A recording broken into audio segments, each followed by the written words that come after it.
RealTuners Radio.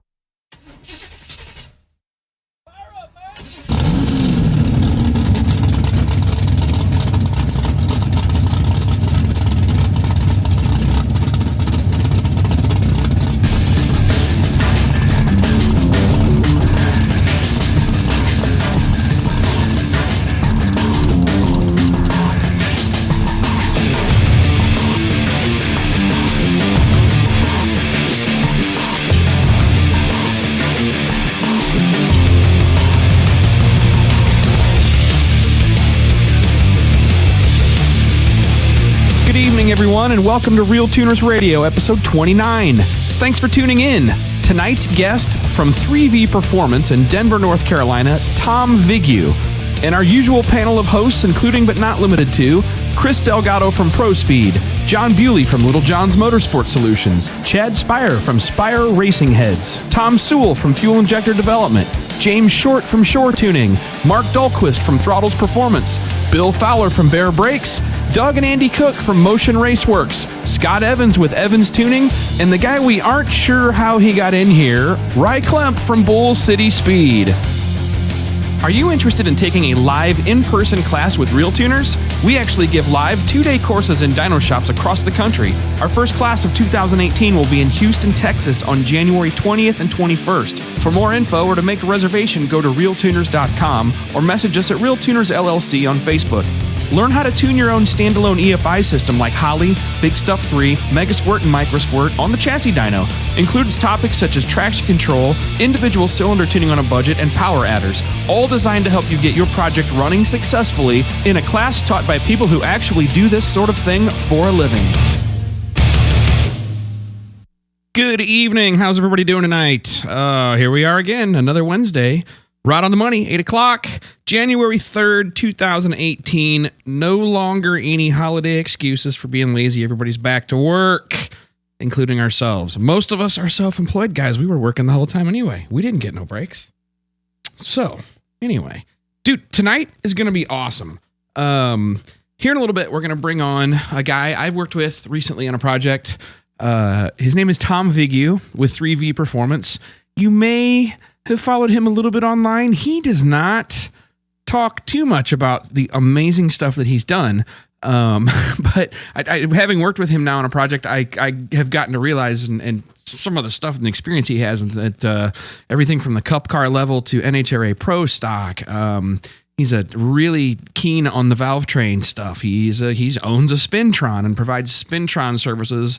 It's kind of neat. He does it what appears to be at the affordable level. I first heard of him. I wouldn't say, gosh, was it? I don't know, man. It's been 3 or 4 years ago, but he did engine work for Jake Stelter at Drag Week, and when I heard that car running down the track at 9,000 RPM, and then going down the highway, everything fine. It was really neat. So, and he told me that they had actually done Spintron work with Tom at 3V. Later here last year, I got asked to help him with a Holley EFI project. He was doing a big 720-inch all-billet aluminum motor for these guys on this TV show, How and How Tech. You might see them on Netflix. They're still on there. They build those tracked vehicles, and I know they're lightweight tracked vehicles, and typically the ones that hold the speed records. They put Duramaxes in them, and they put different engines. Well, they had a guy overseas wanted to build them a race version to go race uphill on the sand dunes, and so he built a motor for them and had me help tune it, and we got to go up way up in the Northeast before they shipped this thing overseas and kind of do the trials and get it all dialed in, and it was really cool. I got to work with him on that, and that's how I got to know him. Came to one of my classes a few months ago down south, and we ended up learning more from him than he probably learned from us, which was really cool. So I'm hoping tonight it kind of turns out to be the same way. So what, guys, what's going on? How are you guys doing here? I got, who do I got on tonight? I got Brad Nagel's on, but he never speaks up. We got Little John from Little John's. Hey, Brad, what's up? Holy shit, he speaks. Yeah. And then Scott Evans is here. Tom Sewell. Hello. Hey, Scott. Sewell was here from Fuel Injector Development. And Chris Delgado from ProSpeed. What's up, Chris? What are you doing? You're babysitting tonight, Chris. Yeah, for the next 2 weeks after this. Wife went out of country. Left me with 3 devil children. I could hear him screaming in the background before he got on. It was hilarious. I'm like, yeah, he's going to be using the mute button all night, but it's all right.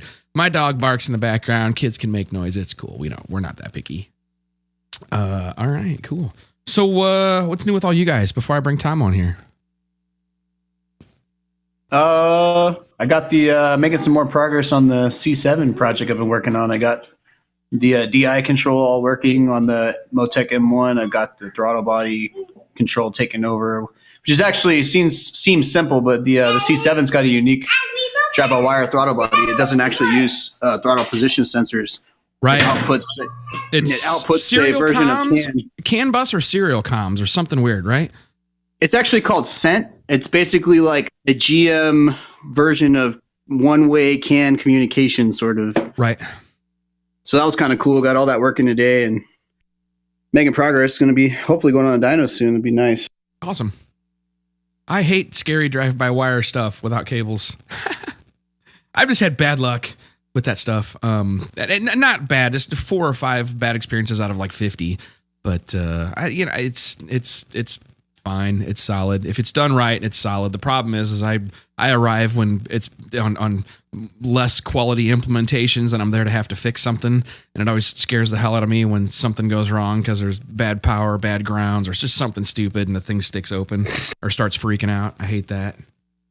Yeah, when I first started doing drive-by-wire stuff, I would just set the rev limiters really low until I knew everything was working. Such a good idea. Yeah, I set it like 3,500 RPM. And, yeah, because the first one I did, it went to the moon, and I was like, oh, that's bad. I'm not going to do that again.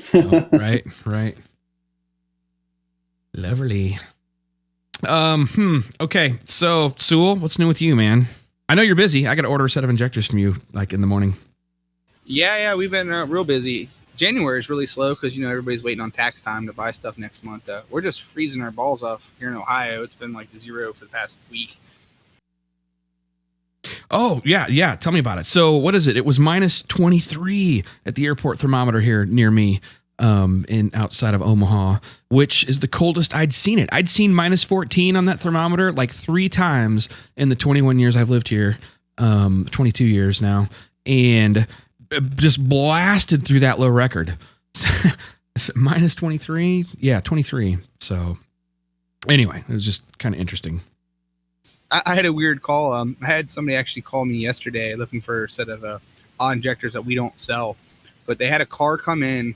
The injectors, they're pretty sure they were obviously aftermarket. They were literally leaking fuel through the body of the injector. So I don't know if something happened and no froze kidding. or what. Yeah, through the plastic on the side of the injectors. Never heard of that before. Was it porosity or just a bad fit or something? I mean, I guess it'd be porosity through a plastic. It was all 6 of them on a BMW. So ooh, defects. I'm assuming bad batch. Yeah, either that or it was related to the cold or something. Always buy your injectors from people who test them. Yeah. Okay, cool. Hey, let's. I'm assuming I've got him on here. Tom, can you hear us? Okay. I hear you, Scott. Outstanding. We hear you loud and clear. Okay, good. Guys, could you hear him? Okay. Anyone? Yeah, I could hear. Got it. Okay, good. Sounds And Tom, good. I'm going to assume you can hear these guys. Yes. Awesome. Okay. Well, welcome. I already gave you like the King's introduction, and then I'm like, well, I better dial his number now. Looks like I'm all done then. I'll talk to you guys See later. ya. Thanks. No. There's a lot of people who are like, this is going to be their best show ever. No pressure. Well, I don't know about that. We're pretty laid back here too. No worries. Yeah. We'll try to answer some questions. Like you and I have discussed in the past, it's not all Rule of thumb, right? Just tell us 3 Basically, things. That's all we need to know. yeah. I'll be a valvetrain hero. But yeah, by far, absolutely. Ask away, and I'll do my best to answer them. No, right on. Well, I mean, so I'm obviously my first question is I want to know. I've already explained the levels that you've achieved. I'm just curious the path that you took to get there, how you started off, what was your earliest age you got into this stuff. Give us, spend 5 or 10 or whatever it takes on the how you got to where you're at today. Damn, Scott, I'm over 50 years old. This could take a while. I'm 44, and there's probably we're all old now. Yeah, But- but no. Obviously, I've been into this my entire life. My dad was into performance stuff. He owned a speed shop, a motor shop. growing up in it, this is all I did: eat, sleep, and live this stuff. So, back in '92, we started 3V Performance. It was originally myself, my dad, and my brother. We started a shop up in Maine, state of Maine, old New Englander. So in early 2001, my dad passed away, and I said, that's my opportunity. I need to go down south and try to make this thing something really big. So that's when I decided to pack up and move to North Carolina. Right. Heart of NASCAR is where everybody was at. Heart of engine development, really. Basically, yeah. The technology, the money, the engineers, everything was here. So, and I grew up with a lot of people that I went to high school with that actually moved here before me and got jobs and were successful down here. So there was a proven path. I guess I made the move and was blessed enough. I got hooked up. My first job down here was with Bill Jenkins' right-hand man, Joe Trison. Wow. Joe Trison hired me as a nobody, took me in under his wing, and I got to work with him over at the old Moroso building where at the time it was just Jack Roush. And I ran 2 engine dynos in that facility for almost 9 months. Did a lot of R&D projects with Joe. I learned that not everything that comes out of the box is what you're supposed to put in a motor. Right. 99% of what we did, we modified it when we got our hands on it. And that blew my mind. I'm just a nobody from upstate Maine, and to see somebody take a set of rings out of a box and back cut them, or a set of bearings out and machine them, or a crank, it was just endless, and it just blew my mind. So I learned a lot. That first 9 months. Then I was lucky enough that some people that I knew, Slugger Labby and Pete Rondo, they gave me a call. They were currently employed at DEI, and they were looking for a road tuner, and asked if I'd would like to do that. And of course, back early 2001, 2002, DEI was the place. That was the happening place, the Taj Mahal of NASCAR. Right. Oh man, I jumped on that opportunity, and that was just unbelievable experience. The whole thing is you'd have to have either visited or experienced it to appreciate everything that Dale did there. It was just amazing. That's interesting to hear. And not a lot of people probably got in there to be able to see what you're talking about, I'm guessing. Not a lot. I mean, they did have tours. I did bring down quite a few of my friends and brought them through private tours. Right. They got some back behind the scenes type stuff. But yeah, it's quite amazing. And fortunate enough to work with some outstanding people, drivers, you name them all. Martin Truex, one that just won the championship. I worked with him for a year. Right. Dale Jr., obviously. We've got your slideshow playing, by the way, your picture's going on. So, yes. Oh, cool. Yeah. I was fortunate enough to be an over-the-wall guy doing pit stops. Saw that. As well as road tuner, engine guy during the weekend. So pause a second. What was that like? So what kind of stuff does the over-the-wall guy do? I mean, those are the ones you watch filling the fuel up or tires or... Yeah. We all pretty much had a certain job we had to do. We had to do it in 11 seconds at the time, which was just amazing. Yeah. But I pretty much did catch can and second gas can, and occasionally I would pull tires on the front of the car.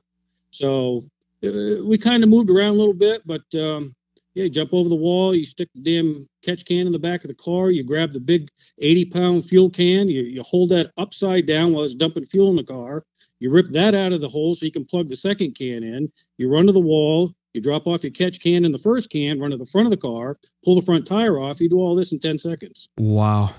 It is pretty cool. It is an adrenaline rush. It sounds like it. Plus, it's televised. It's the big show.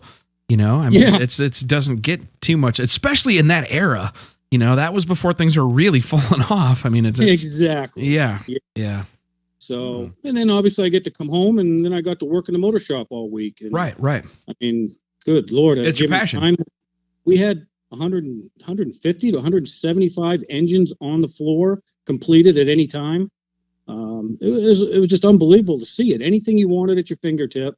I'll put it this way, Scott. We had the only 5-star restaurant upstairs above the motor shop Wow. for us at any time during the day. I've heard rumors of that too. That's kind of funny. And yeah, so you guys had chef in house, right? Yes. Is what I heard. Yeah, like a legit trained. Yeah. Oh, Yeah. that's almost like you, Scott Evans. He's got Gordon Ramsay on the speed dial or something apparently out there. But Wow. Yeah, so we were fortunate enough. I got to win a race with Dale Jr. I was awarded a over the wall pit crew appreciation award for the race at Indianapolis Speedway. saw that. Yep, that picture is going through our slideshow here. You guys will see that picture too that he's talking about. They took a picture of the team there. At the it was pretty cool. We got to stand up on the podium where all the 500 winners are. Right. Really, really cool. That historically speaking, that's huge. You know what I mean? And that's not just like a national in the U.S. thing. That's the Brickyard is respected. Actually, it's respected more outside this country now. Just historically, no matter what type of motorsport race there. So that, that's a bucket list thing and a good one. And I could go on and tell you about places we've seen, things we've done. I mean, it opened doors. At the time, we got to visit NASA, where 1% of the world gets to attend. Right. Less than 1%. Right. We went in the motor shop. I stood under the space shuttle. I could reach up and touch it, and I was no more than 3 minutes short of being able to go in the space shuttle. Wow. It's just cool stuff. Yeah, you get to see a lot of neat things. Hey, my buddy's an engineer at NASA. Let's go check it out. Yeah. Yeah. Hell, I could tell you the time that I went to Smokey Unit shop after he passed away. Obviously, we were down at Daytona, and the shop was closed. And me being a motor guy, I had to go down there and check the place out. Right. It's gated. It's locked up. It's do not enter or whatnot. And I'm driving around, and I noticed there's a shop on the end of his shop where it looked like there was some sort of a bird place, pet place, something. I don't know exactly what it was. Right. It didn't have a sign on that building. So I walked in, and that building was hooked to the front building, which is where Smokey's shop was. And I wound up walking my way through the places I wasn't supposed to be. Right. And they were connected. Yeah. Yeah, that was extremely exciting until the cops showed up. Of course. But they were really cool. They knew I was with NASCAR and I was, with DEI. And long story short, we were talking and goofing off, and then he got me and walked me into the front building where Smokey's main office was, because he knew Smokey's son personally, and the story went on and on. It was kind of a really cool ending to a bad situation. Yeah, right. But yeah, anyway, so that's amazing. I went to school down there in Daytona in '92. And his shop was still up. It was just, and it was unbelievable. Yeah, it was really neat little place. And I mean, I'd had the book. The book had been out by then. And I was just like, oh man, I know who this guy is, but I didn't have the balls to go up and knock on the door. Yeah, when I was there, I was standing in the room where it looked like there was an engine dyno. Typical grease stain, about 20 feet wide, 20 feet long, and a bunch of stubs sticking out of the ground. And it wasn't not more than 2 days later, we went up to Garlett's Museum, and there was the dyno. So that was really cool to see where it was and where it is now. Yeah, right. So, I recognize that. It's ugly and it's got oil all over it, grease spots. Yeah. No, that means it's got used. Smokey, what I've read about that guy, it seems like he was a pretty just down to earth, test it and make, try everything, try a little bit of everything. Considering what he accomplished in the time that he was doing it in, it was amazing. I'm sure he'd have a lot of different results today, given the equipment and technology we have today. But at the time, pretty far advanced. Right. No, that's pretty awesome. Well, but yeah, so I mean, when Dale Jr. Decided there at the end that he was leaving and going to Hendrick Motorsports, we all kind of seen the writing on the wall there, and started hunting around. And I was actually going to Hendrick Motorsports, and at the last minute changed my mind because some of my fellow DEI guys were going to TRD out to Costa Mesa to start up the Toyota program in NASCAR. Right. So they called me up, and I went out there, and I did that for a year and a half. Oh, wow. Yeah. Now, was that a consultant type job, contractor type job, or did you live out there full time, or how did that work? Because that's West Coast, and that's a different world from North Carolina. Very different. Cow. Yeah, very different. No, I was actually employed by Toyota Motorsports. Got it. And they assigned me to the Red Bull team I was with Brian Vickers at the time, and got to experience the whole Red Bull program and what that was all about. Yeah. But we did that until around 2008 when things really started hitting the fan, and I got out and ended up actually going back to a friend of mine's shop and rerunning my 3V performance business again. I brought a lot of my equipment with me down here, had it in storage, had it in my garage, and kind of moved everything in over there and restarted doing this and getting myself acquainted with the customer base down here. I had a huge following from my clients up there, and it's still to this day, I bet I still got 15 or 20 people. Nice. It's just some unbelievably loyal people. Really, that's good. So that's funny. They're the best teams, but put together, you'll be friends with those guys the rest of your life. You know, that's Yep. Good crew. It's like my crew here. That's good. So, so kind of where I got into the Spintron thing, I seen it all going on at DEI. We used one for valvetrain development, and we had two other ones that we pretty much ran all day for camshaft break-in, because at the time we were messing with welded inlay cams and having a lot of issues with lifter and camshaft, because they're all flat tappets at that time in Cup. Now they're roller, but at the time. Sure. So that was kind of my first experience when I worked in the restrictor plate room for my remaining 8 months at DEI.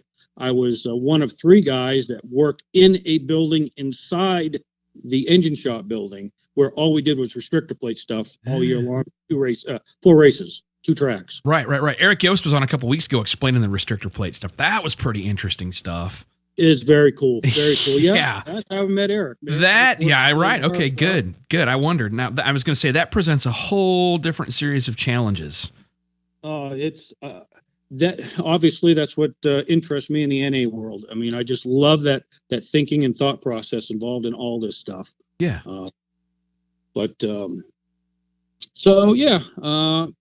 That's pretty much my stint in NASCAR. Spent 7-8 years there, whatever it was, and man, I still communicate with I have a lot of good friends, Jay Wiles and a couple others over to Hendrick, and I know some guys over to Roush. Some guys at Yates. I mean, I'm pretty in touch with a lot of those guys. So it's been good for me on the outside to be able to utilize some of their input still on the inside. Right.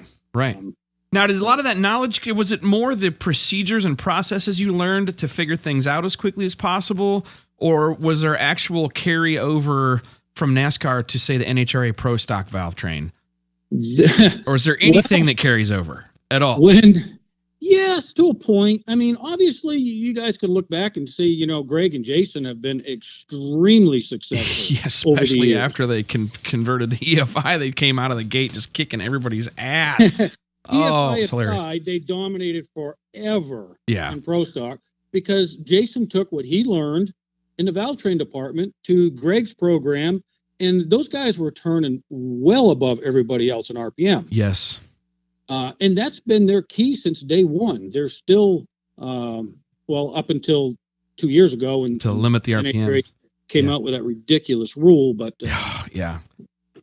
that pretty much ultimately killed my program, because I actually started a Pro Stock rental lease program. Sure.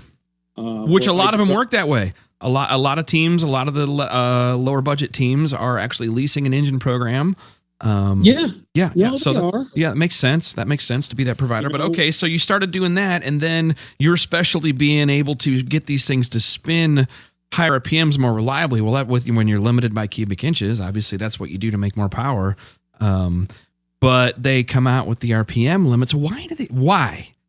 Any logic with the RPM limit? They thought that was going to be to help the lower budget teams. Of course, like any type of rule, I would love to run Formula One, so that I think they should restrict their rules to where I can afford to run with them. I mean, that's the logic they have. It's ridiculous. Yeah. I don't buy it. It's a pro category. Pro categories are elite. Elite big budgets. Big budgets, whatever you can dream up. Those are the innovators of what everyone else below. And it's more important to realize you're not going to break those. You're not going to level a field out especially in the pro categories, by trying to do something to help the low budget guys. It's like capitalism. There are millionaires and billionaires that compete in motorsports. Right. A guy with my budget is never going to be able to compete with them. Right. They will spend the same amount of money in some part of their program that I will not be able to do. Right. So, yeah, Understood. I'm not. Well, I mean, geez, I was, 3 years into my program, and I started it from scratch. Yeah. I got a building. I fitted it with all the equipment that I wanted. Started with raw castings, blocks and heads and cams and lifter layouts and ports, and I did everything myself. Put it together. 3 years later, I had my stuff turning well over 11,000 RPM, making acceptable horsepower for my program. Sure. And they come out with a fuel injection and RPM rule. And I said, well, my stuff is based off a certain engine piston speed, which is driven by RPM. And to operate my stuff 1,000 RPM less than that. That's a huge dramatic change. It's a almost start from scratch kind of thing. It is. Yeah. In my opinion, it is. Everything I've done was based off that. So that kind of went away, and that ultimately led me up to, of all places, Steve Morris's. Steve called me and asked me to go up there and help him with some valvetrain stuff. He was looking to get into the Pro Mod 481X platform boosted stuff. And which we're familiar with. Brad's on here. He's on mute right now, but Brad's worked at Proline for a number of years and worked with their 41X program, so we know a little bit about that. That's interesting stuff. So, okay, I'm listening. Yeah. So, I mean, basically, I went up there with that, and first thing I did is look at that stuff, and in my opinion, it was typical of what's out there in the industry. Right. Way too much valve spring. Right. Way too much system deflection. I mean, and I can go on and on all this stuff. No, I heard a lot of this from Brad too. He was always frustrated with the lack of development, and especially in the forced induction stuff, because we'll just crank more boost into it. That's it's funny. Some that really is true. Go, Brad, those rocker stands weren't very good on those. Yeah. Okay. Yeah. So they came with it. A lot of people were running. Yeah. Which ones? The latest ones? No, the early stuff, like the stage 1 and stage 2. Okay, yeah, those were garbage in my opinion. But yeah, so I mean that was a good opportunity for me to learn fuel injection, because I've been an NA carbureted guy. Sure. And boost at the same time, power adder stuff. I've messed with nitrous, but centrifugal, root style blowers and stuff. I've messed with all that, but none of the later technology stuff. So that was really cool. When I saw how bad all these boosted guys cheat with making all this power so easily, I was quietly discouraged. You've got a friend in Brad. Sorry. Listen to all that smack talk. I'm gonna mute Bewley. We're gonna see you, John. I mean, we call it the easy button for a reason. It's the easy button. Simple as taking a keyboard out and hitting a stroke. Are you kidding me? That took me. Hey man, to make that's my job. That's my specialty. Are you knocking? No, I'm kidding. You're right. No, I get it. Tuning isn't it is shit. Cool as hell. Yeah, they have their. I don't have to spin at 10,000 RPM if I can make the same power at 6,000 with a turbo. Yeah, still. You're right. There's no art in that. No skill. Whatever. Oh, don't you even start with that no skill bullshit. Well, it's skill at your level. I'm just kidding. It all has its place, and it is, like I said, it's really cool. Coming from an NA world, and we're making 1,500 horsepower with these 500-inch motors, and when I got to Steve's, and he was like, "Well, yeah, our basic stuff is somewhere around 1,100, and I'm thinking to myself, your basic stuff, and then we start messing with the big stuff, and it's 2,500, 3,500, 4,000. I'm like blown away. Oh yeah. How easy it is to make that kind of power with that stuff. So hats off. It's really cool stuff. It really is. It is, but I just remember missing or wanting to do more development, like with the guys at Proline. They're like, dude, we're just going to turn up the boost. Who gives a shit if the cam's not quite right? Well, it's right. I mean, there is durability involved, and there are things if we can make more power naturally aspirated. When I looked at some of the stuff that was going on up there, and I said, well, you know what? I can tweak this area, and I can work on that area, and I bet you I could probably pick this up 50 horsepower. That wasn't worth it to them, but to me in an NA world, 50 horsepower is huge. Right. Yeah. The 50 is ridiculous. You were doing something wrong. Plug in all 8 plug wires, right? If you pick up that much on a you motor. can tune 150 or 350 out of it with a wrong keystroke. So Right. that's how easy it is. It is easy, sadly. But Yeah. yeah, It was so- neat to see you picking up the EFI stuff, though. He came to one of our classes, and the guy's like, yep, I get it. Okay, cool. Boom. Done. We're good. Yeah, I wish I get a chance to play more with it. I fought everyone early on. I'm a carburetor guy because I knew it in and out. It was so simple for me. Well, let's be honest. At the level you're working at, dude, you don't just show up with EFI and make more power. And if you're lucky, you'll do the same. It's really hard to do as well as carburetors on engines that were built around them. Just saying. It's like anything.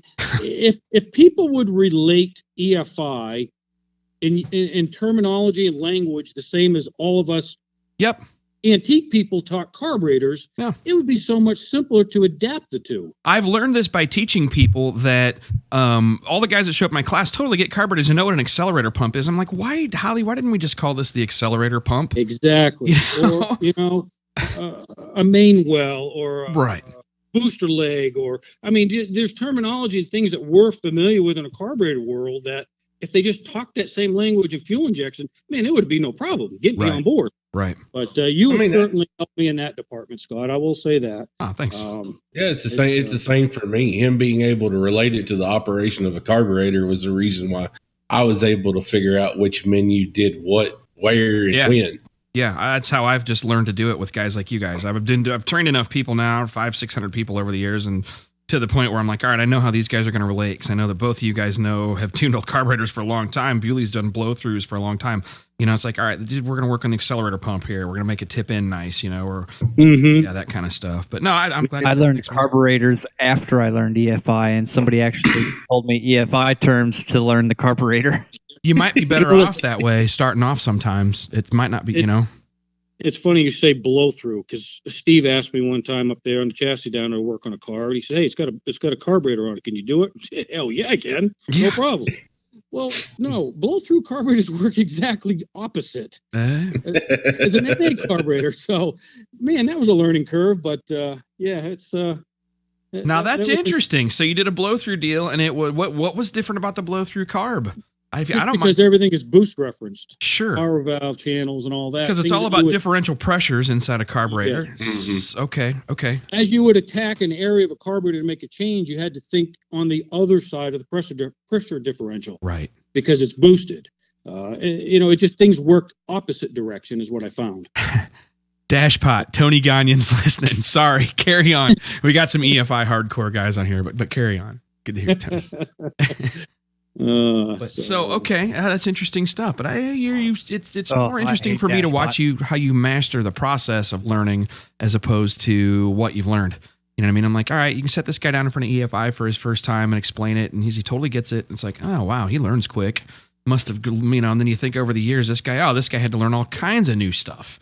Yeah. You talk about flat tappet valvetrain parts in NASCAR. Was it harder to make them live the 500 miles? Was it a bigger challenge? Before all the modern roller stuff? What were the challenges back then? What kind of stuff would you run into?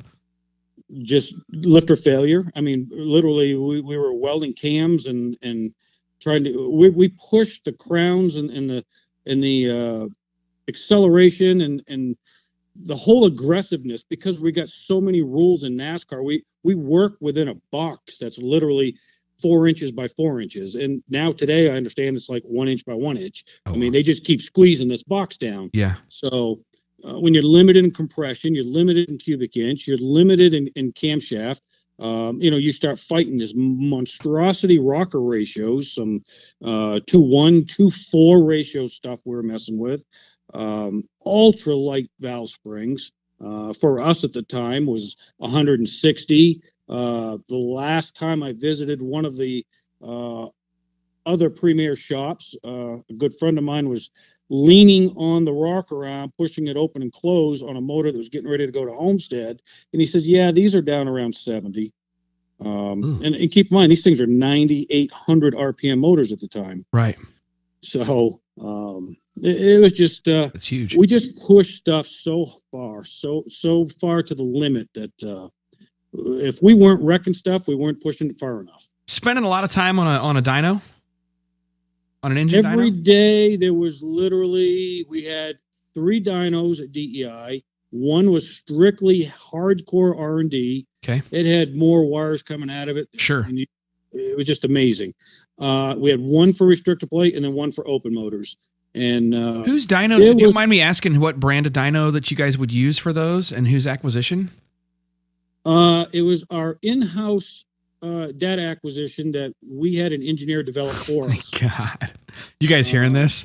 I would think it's gonna be like Deepak. I'm like, yeah, Dave's got some cool shit. He's like, no, we built our own acquisition. Carry on. Actually, I had Deepak. All I heard is they had money. Yeah.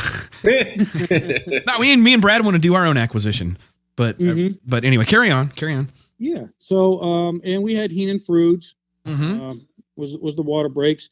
They changed them out when they were messing with some of the Superflow stuff. And they had, I'm trying to think of who the other one was that we had in the R&D dyno room, but we were one of the first ones to start messing with the AVLs. We actually had our AVL dyno for almost 2 years, and it wasn't even hooked up. It was still in the shipping and receiving area. Interesting. And that used a Fruit absorber, didn't it? No, AVL is all electric. Oh, so it was a DC, like an eddy current. Eddy current, yeah. Okay. Motoring dynos, Were AC. right? Was it a motoring dyno? Yes. God. So for the people out there that don't know what that means, most 99% of you that have seen dynos are looking at Superflow or DTS. They have a water brake. Looks like a turbine or turbocharger that they've varied quantities of water through, put more drag on the engine. It's like blah, blah, a blah. prop on the back of your boat. Yeah, like think of it like a prop or water pump. Well, the motoring dynos, actually, it may be hooked. I've seen some that are hooked to. I've seen an AVL, like the one at Lingenfelter, was water and an eddy current. But a true motoring is an AC motor. And so what they can actually do is they can actually, you can simulate the whole run where the guy's letting off the throttle, but the inertia of the car still keeps the engine turning. So, I mean, you can simulate the deceleration tuning, all this stuff. You basically can run a 500-mile race using a data log from a previous race and follow the RPMs and the load on the engine and the deceleration and the gears, the acceleration rates, everything. So correct. I just wanted to make sure I clarified that because I've only been around those twice in my whole life and been to hundreds and hundreds of dyno facilities. Then you need to take a trip out to Costa Mesa and see their facility. I would love to. And I'm out there all the time. Bill Fowler is like 10 minutes away from there. Is he on tonight? It'll blow your mind. Yeah. No, we drive by there all the time. We had the AVL, and I kind of knew some about it because everybody talked about, we got this, $1 million dyno, we got this. So when I actually left and went to TRD, I got out there, they had 7 of them. Right. They had their own building, which controlled the climate and air for the dyno cells. Right. 7 dyno cells running 7 different engine programs. Okay. Simulating track and endurance running. What were they doing to simulate barometric conditions? Were they I'm sure they were controlling temperature, the incoming air, pressure. Were they doing anything with pressure? Yes, and I honestly couldn't tell you any more than that, Scott. Got it. That's all right. Now don't reveal any other stuff. That's okay. What they had out there. Beep beep. We've pushed them to the legal limits. No, that's fine. That's good. Oh God. So they're simulating. We can't say for sure, but it's a good bet that they're probably able to simulate barometric pressure, possibly even water grains and humidity, and definitely inlet air temps. God. Just jealous, Yeah, but it's amazing. Yeah, technology's out there. It really is. I mean, it's unfortunately at a level in motorsports that's so high that most people don't realize it's there, or even what its capabilities are. But sure. That's the stuff that trickles down to us sportsmen guys, and we see it and benefit from it years down the road. But that's one of the reasons why I hate rules so much. Man, let these guys continue developing and let the sport continue to grow. Quit neutering it. Well, and it's got that way in road racing so bad that everybody's running a spec motor, restricted this. I mean, it's just, God. Yeah. Spec motors are for entry-level classes. It's ruined every Saturday night group out there. Yeah. It's just, I'm not a big fan of it. They got their place, just not in a pro category. Wow. Plus rules just raise costs. Really, at the end of the day, it just makes it more expensive. It stretches that out over time, but it's like interest. Overall, it raises costs in the long run, even when the goal is to do the opposite. Hell, ask any pro stock racer how much money they save going to these new rules. I don't know. So I got to work at the opposite end of pro stock. I got to work with a privateer team with Dave River, and because I knew the EFI stuff, I was able to easily make the engine run well. And the one benefit, they were on an 8 or 10-year-old elite motor that wasn't a great, well-developed. It's down 40 horsepower, 30 horsepower from everybody else. Fine, whatever. We're not fast. We're faster than most of the other privateers, but he was the first one out there, there was 2 privateers out there at the same time, the first event that we showed up at with EFI. The one thing we were very proud of was that the car never stalled, never had any drivability issues. The first 2 or 3 events out with the EFI, as an EFI guy, it was actually hilarious. And I say that it's not nice to say, but it's sometimes it's a little bit funny when you see these high-level professional guys and they can't get the fucking car to start, right? And they're wondering what's going on. Why is it running on 4 cylinders? Half a bank of coils just shut down. And we were proud to say with River, we never had that issue. Wayne may not be, we're not fast, but we were killer good, consistent, and this thing ran. And we enjoyed that part. They actually had fun. Because they didn't have the stress with the EFI that everybody else did, and they didn't have the pressure to have to go make the biggest power. So it was fun. That was a fun experience for me, but it was like a fun group of people surrounded by just a bunch of miserable, like all the clutch guys were cussing because the rev limiters sucked. Remember that? The rev limiters would bounce 500 or 700 RPM on the 2-step getting ready to leave, and clutch guy, he looks at you. He's like, wait a minute. You need to lock this down to like a 50 RPM range. I saw guys actually walk off the job over that. But yeah, so it was just kind of interesting stuff. But I enjoyed observing that from my little lowly perspective. But it's an interesting class of people. It's interesting that the RPM thing was probably the bigger effect on what you were doing than the EFI. You can get up to speed on the EFI. But you're starting from scratch on a significant target RPM change on something that's 3 horse per cubic inch, aren't you? My first experience with EFI, obviously, I was still in the development stages of my program. The rules came out, and we pretty much decided, we're not going to spend all this money and time again to develop a new motor program, in my opinion, is what it needed around these new rules. So I kind of parked the program for a while, and then I had Shane Tucker and Rob Tucker approach me. They wanted to get back out there into racing, and they said, hey, we've got a car, and you've supposedly got a motor. What do we need to do? I said, well, we got to take them carburetors off the top and put injection on it to start with. And long story short, we thrashed on it. We got it up, got it running. They brought in a gentleman from Australia to help us tune it, and didn't have any. They brought an EFI tuner over from Australia? Yes, they did. Yep. Was very, very good, but had no experience with pro stock stuff. Right. That was the case with all of us EFI guys. And it was more of an import tuner. Yeah, only a couple of guys, and most of the guys doing EFI and pro stock were doing mountain motor, right? Yeah, it's different. So, basically, we got this thing up. We got it running. He wanted to start tuning his way, which was a lot of part throttle, a lot of low RPM, and these things just eat themselves up. Long story short, 20 some odd runs into it, I drop a valve. I'm like, now what do we do? And they were like, hey, we ain't quitting. Let's tear it apart. Let's fix it. Let's put it back together. We got to get to the racetrack in 2 days. So we spent 2 days, literally welded up the cylinder, welded up the head, put a piston in it, put it back together, got it running, got it on the dyno. About 9:30, 10 o'clock that night, Friday night, we missed all the qualifying Friday. We got it on there. This thing's down, 100 horsepower. Which actually, you weren't the only guys experiencing that same difference. No, and what we found was the so-called recommended injector was nowhere near what we needed. Right. We were lucky enough. V-Gains had an extra set of the larger injectors. Yep. Yeah. We stuck them in there. Boom, picked this thing up. I was literally 30 horsepower off from where my best carbureted stuff was at 2 o'clock in the morning.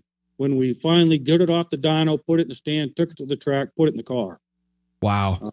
So, and the thing started, ran, did a burnout, went A to B, We had a lot of other car issues, but that was pretty much that's experience. the thrash.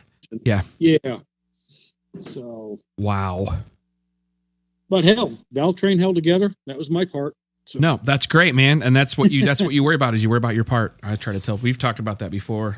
I don't actually, my analogy with that when you're working with a team of guys is like, all right, I've got my responsibility, and then make sure that there are no electronic or calibration issues that cause this car that interrupt the program. Right. And I tell people, it's not, you don't have to outrun the bear. You just got to outrun the other campers. And as long as everybody else is running, then things go well. That's the way to run your team. But man, that's cool. Yeah. Very cool. So now, you're back in North Carolina, right? Yep. Yeah, back there where it's back warm, at the shop at 3V. degrees. Yeah, well, 22 degrees warm. Hey, it's 4 here.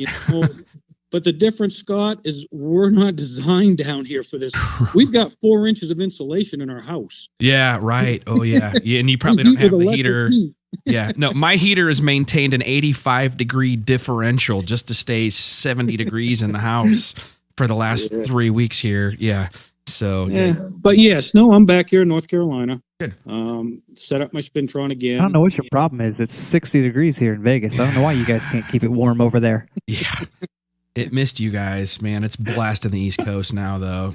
But so, so you're back at 3V. You got set up shop back down in North Carolina again. You got the Spintron back online. Saw the pictures. And now I noticed you've also worked with since I've known you the last 4 or 5 years. You did some work with. You've worked with professionals, obviously, and then you've worked with Jake Stelter. No, I'm kidding, Jake. And then there was Jake. Yeah. I just had to give him shit. No, Jake's car was cool because it was this big-ass heavy car on drag week, all motors, screaming 9,000 RPM, and they didn't have the valve covers off of it every 10 minutes going down the highway. And that's just one thing I noticed from Jake. I mean, you notice the main thing you notice from Jake is, Jake is a prolific internet poster. But I saw his car and I'm just like, dude, that's badass. Small block car. It's fast. It's a pig. It wasn't a gutted car by any stretch. It was a legit drag week car. It was just kind of cool to see. 100 pounds with driver. Got it. So big and heavy. And I mean, you guys did Spintron or valvetrain development work. And I know valvetrain development work doesn't just mean, we plunked it on the Spintron one day. I mean, there's a lot of testing and iterations. Can you talk a little bit about that? Because that's more appropriate to our listeners, really. Sure. Yeah, no, Jake was actually my first guinea pig. Somehow convinced him you need to Spintron this stuff and get this stuff better. And like everyone, Jake says, I don't know what the hell you're talking about, but sure. Okay, let's do it. And he was on board. He kind of let me do what I need to do. And Jake's whole deal was kind of funny. He came to me through another friend of mine for some cylinder head work, which turned into some block work, which turned into some manifold work, which turned into building the whole motor, which turned into Spintron. So Jake's been with me since day one. He's been the long haul with me, believed in me.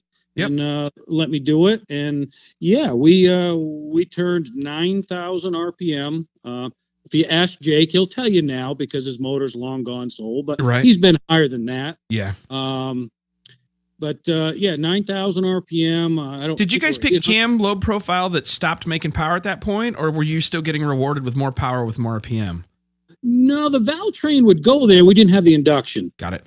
Jake brought me a set of old Dart Pro 1 heads, and we welded them and imported them. And I mean, come on, it was what he had. And sure. It started out with, hey, can you do this? It turned into this, and we still used a lot of his old hardware out of his original motor. And hell, some of that stuff is still in that same motor today, and it's been 8, 10, 12 years. Yeah. But I just talked to Jason Hoots the other day. He said that thing is still going. It's got the heads off, doing some valve guide repair, and they're talking about taking it to drag week this year. Wow. Yeah, that'd be the 5th drag week that motor's been on. If they put that thing in a light enough car like Jake should have to begin with, you could just smash the small block record. And of course, McConnell's probably listening. My good buddy Jeff McConnell is like, "Guys, shut the hell up." But yeah. Well, I can tell you, there's a lot of people want to smash that record, and I'm rooting for one individual. We put a lot of work in his program, and good. It's even better than the Jake Stelter program. Good. Records are meant to be smashed, man. I hope to see it. Yeah. Jake's new stuff has been some of my latest stuff, and that's really, really cool. Very cool. Now, okay, so Drag Week is down by you guys this year. Are you guys going to get it timed right with any of these guys to make this year? Man, dude, I've been wanting to go myself forever. Should do it.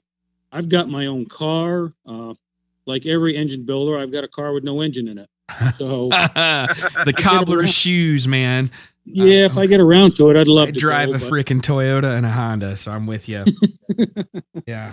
Can I take a step back? We had a listener asking if you can explain the effects of a hard cut rev limiter on the valve train. It is brutal. Yeah.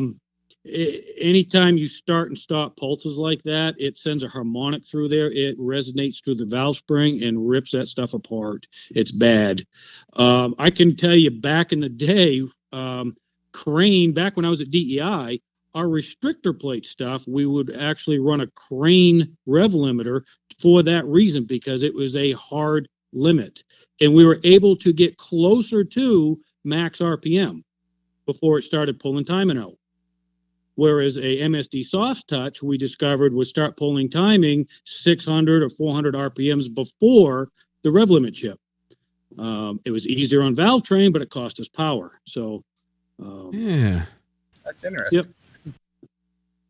And it's interesting that the soft touch limiters, so that it's funny you say that, because I heard some guys had told us when we were kind of arguing with the Holly guys, God bless them, when the pro stock stuff came around, but they were telling us, a limiter's a limiter. I'm like, no, man, on the ECUs I've worked on, God, some of them, we have pages of configuration for the rev limiter to try to do all sorts of things, to get it to hold a certain RPM, to get it to not destroy things in the engine. Retard style limiter seems to be a lot softer on parts than a cut style limiter. So that had been our experience as well. And of course, guys like Brad would tell me when we'd run the dots, any engine that was using the single sensor traction control, the perfect pass type of traction control, which is the MSD grid and 7531s, that like when he'd take those engines apart, you'd just cut them apart. All kinds of weird stuff, micro welded, studs and bolts and all kinds of stuff would happen. Then when they would bounce off that spark cut limiter, they were using a spark cut because they were distributor or magneto engines. They couldn't retard timing 40 degrees to kill power. Right. You had to cut it. So violent on everything that in the whole engine. Can you imagine walking through the pits at Martinsville in the garage area and watching us tuners beat the valve locks and keepers off of 5.5 and 6 millimeter valve stems for that same reason? Oh. These guys would run the limiter into the corner every single lap. Wow. So you just had to make them live through that. And then, but you probably didn't want the soft touch kicking in before, because it would start reducing power at a lower RPM, right? Exactly. Oh my God. I never thought about that trade-off. That's quite a challenge. Some of the drivers like to run the rev limiter because they didn't know when to lift. So the crew chiefs, and that's the honest truth, the crew chiefs would run the limiter at a certain point, a certain RPM, because that's where they wanted the driver to lift. So you would tell the driver, hey, shift it, 8,500, not 8,600, and they'd just still go out there and just bang the limiter. Yeah, pretty much. They don't shift except for a couple of racetracks. So they're always in high gear, but they'll just mat it, run it till it starts running the rev limiter. And if they got a good run out of the last corner or the last turn, then it's going to sit on the limiter harder at the end of this. It'll sit on it longer and harder. Exactly. Oh, wow. Yep. But yeah, rev limiters, man, they're brutal. They're brutal in valvetrain. Interesting. These things are so pissed off to begin with. The springs are so upset. We push everything so far. It just gets into harmonics and issues where it just starts eating and beating stuff up. Interesting. Not a rev limiter fan. Control the valvetrain for the RPM you're going to operate the motor in, and then put yourself in some cushion for some of the over revs. That's kind of how I like to set it up for the guys that come to me and they say, hey, where do you want to run this motor? 8,800 RPM. Okay, I try to make sure the stuff's good to 9, just because I know that'll happen and they don't have to run it up on the rev limiter. So you try to give them some headroom in the valve train if you can. I try to if I can. There's just some systems where it's just very upset to begin with. Do you ever do rev limiter testing on the dyno? No. destructive style testing? Because God, that could hurt the dyno too. I've actually seen that. We've tried that and it broke a drive shaft in the dyno. That wasn't cheap. Yeah, I was could actually see just that going to happening. ask, Yeah. how much can you over rev one of those rev limiters? You know, because an engine will go through it. On the upswing, Yeah, on an upswing. upsweep. Man, I'm kind of guessing from memory here. A couple hundred RPM. So it can overshoot. Yeah. Gotcha. Yeah, because all you're doing is you're killing the spark. So if the motor's accelerating, it's like a rubber band. It's already, The acceleration has to slow down. bullet. Right, exactly. Inertia, like if you break a drive shaft or something, you probably could go even higher than a few hundred. Possibly. Or if the guy has a gear change issue and you actually mechanically roll it faster, that happens too. Yeah, I don't want to experiment with it. That's all I can tell you. Bill Bennett says they get 25 pulls on their dyno shaft before they have to replace it. And Bill does the big power nitro type stuff, nitromethane fuel engines, and he's a Okay. guy. But yeah, I think he knows who you are. You may not know who he is. They're down by you. We're starting to get some really good questions here. Let's take some questions or try some. Sure. What do you got? Well, so this guy says, can we get some info on steel versus aluminum shaft rockers? Troy Clark. Well, I can tell you from my experience, you can never be too stiff with the valvetrain. I've heard some cam companies say you can be too stiff. I disagree. Make it as stiff as you possibly can. All right. Design the cam around the stiff valvetrain. And here's why. Any of this stuff that's aluminum versus steel, aluminum is going to deflect more than steel. And you can see it on some of those graphs that I sent you, Scott, where you look at a trace and there's a baseline trace to kind of tell people what they're looking at here.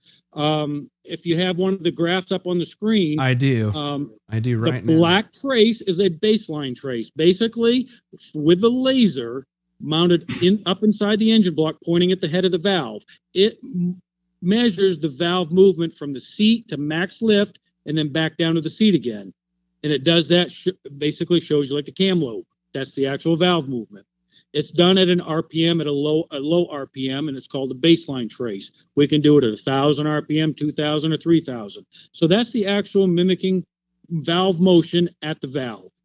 As you go up in RPM, you start to see the red trace. That's the physical valve movement at that particular RPM that's selected. And you notice the red trace is generally later opening than the black trace was. That's deflection. That's system deflection. That could be in the push rod. That could be in the rocker bar. That could be in the rocker arm. That could be all of them together, camshaft flex. That's deflection in the system. If you physically measured the baseline trace at 50 thousandths lift on the opening side and 50 thousandths lift on the closing side, that's the actual valve duration that the engine sees. That Right. should mimic what your cam card is. Right. Through rocker ratio. But It's you not can gonna be completely throw those off if there are issues, right? if there's deflection like you see on the red trace, now the duration that the motor sees or the valve movement is less than designed. What you fight with aluminum rockers and steel rockers, inadequate rocker stands, inadequate rocker stand fasteners, all that stuff is more deflection. The other thing that I've discovered is the more you repeat the test, run the test up, down, and RPM, it never repeats the same with the amount of deflection that your system has. And that's generally due to too much spring pressure for the amount of deflection the system has. So to go back to answer your first question, I would never design a system that's not as stiff as I possibly could make it. Then design the cam lobe around the stiff system. Put as much energy in the system that the system can handle. Not put as much cam in it as you want to buy, because bigger is always better, and then put inadequate valve train on it to try to control it. You never get the designed valve motion that you had designed for the engine to have. Would you sacrifice a little bit of weight in the rockers by would you choose the steel rocker over the aluminum, sacrificing, hey, this is a little bit heavier, but it's stiffer? Or would you stick with the aluminum and sacrifice that little bit of flex for the weight savings? I'll tell you, there's been times, and I'm not sure which picture Scott's got up, but if you look at the red trace, the actual valve movement trace at engine speed, and you notice it goes to peak lift, sometimes that peak lift point will happen before the baseline and actually happen after or later than the baseline. And that's generally caused by not enough energy or deflection early enough in the system to get it to separate and loft directly over the nose of the lobe. So in a case like that, I may actually the RPM that it's showing on that screen there. Got it. Okay, so the black is a lower RPM sample of when nothing's flexing and everything's assumed good, right? That's actually flexing as well, believe it or not. Oh, okay. Yeah. But yeah, and here's how you can tell. And I encourage people to do this. You know how much lobe lift you have, you know how much rocker ratio you have, and you know what lash you have. It's all math. You should have X amount of degrees duration and degrees total valve lift based on all that math. Put a light checker spring on your motor, set everything up, put an indicator on it, and measure the peak valve lift. Or even measure the duration 50 thousandths on the opening, oh, and statically 50 on the closing. Yeah. Exactly. Yeah, I never thought about that. That's kind of simple. Yeah. See if it matches your cam card. Now take all that off and put your oversprung, heavy-ass triple valve spring on there. And do the same thing. Do the same thing. That's system deflection. Your motor's not seeing what you had designed it to see. This is where some guys is get that into going to it. change based on RPM? I mean, spinning it over Absolutely by it hand and obviously spinning it at 8,000 RPM is going to be completely different. Yep, you will have more it- deflection with RPM, and you'll generally have more lift at RPM than you do statically at low RPM. Is there a rule of thumb? Okay, I'm spinning this thing over static and I'm losing 0.002 of lift. Okay, now I know I need a better rocker or stiffer push rods. And that's where there isn't a rule, right? There isn't. No, there isn't. And I'll tell you, well, I mean, the rule of thumb is, yeah, you need stiffer. But here's the problem. If you've got a set of Harlan Sharps on your motor, and the guy next to you's got a set of Crane aluminums, and the guy next to him's got a set of Jessel's aluminum, they're all aluminum, they're all the same ratio, I guarantee you every one of them are going to deflect differently. Mm. I got a question. Even though you all have the same exact camshaft in your motor. Right. Go ahead, Chris. So, and this is kind of maybe a theoretical thing, maybe it's something you've tested, but we're talking about deflection and affecting lift and duration and all that. If you were to take an 8-cylinder and split it up into 8 individual cylinders, what do you think would be the deviation, the volumetric deviation from cylinder to cylinder with deflection like this? I mean, are we talking 2 or 3%? Are we talking like a fraction of a percent? Because obviously, if the valve motion is changing, then the volumetric efficiency is going to be affected. But how much do you think it's affected from cylinder to cylinder? Because we're always looking at intake manifolds for flow variations, and we're looking at injectors for fuel, quantity variation. So I see where Chris is going with this. Go ahead. How much variation is there just from the valve train deflection? I can tell you from my experience at DEI, we ran 3.5 to 4 degrees difference in some cylinders than others. But so what's that tell you? In order to get deflection, in order to get cylinder pressure up closer to where the highest stuff is, there's a VE. So, Chris, I'll give you an example. On roughly an 1,100 horsepower naturally aspirated engine, before Spintron optimization at a different company I worked with, they were showing one cylinder would be down as much as 23 horsepower from the peak one, and they were figuring that out with combustion pressure analysis. Combustion pressure, there you go, right. Yeah.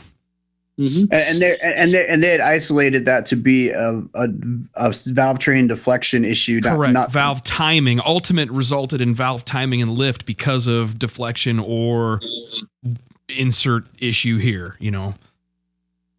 Yeah, valve train deflection or valve lift area is what I like to call it. Got it. Area under this curve that we're looking at here, right?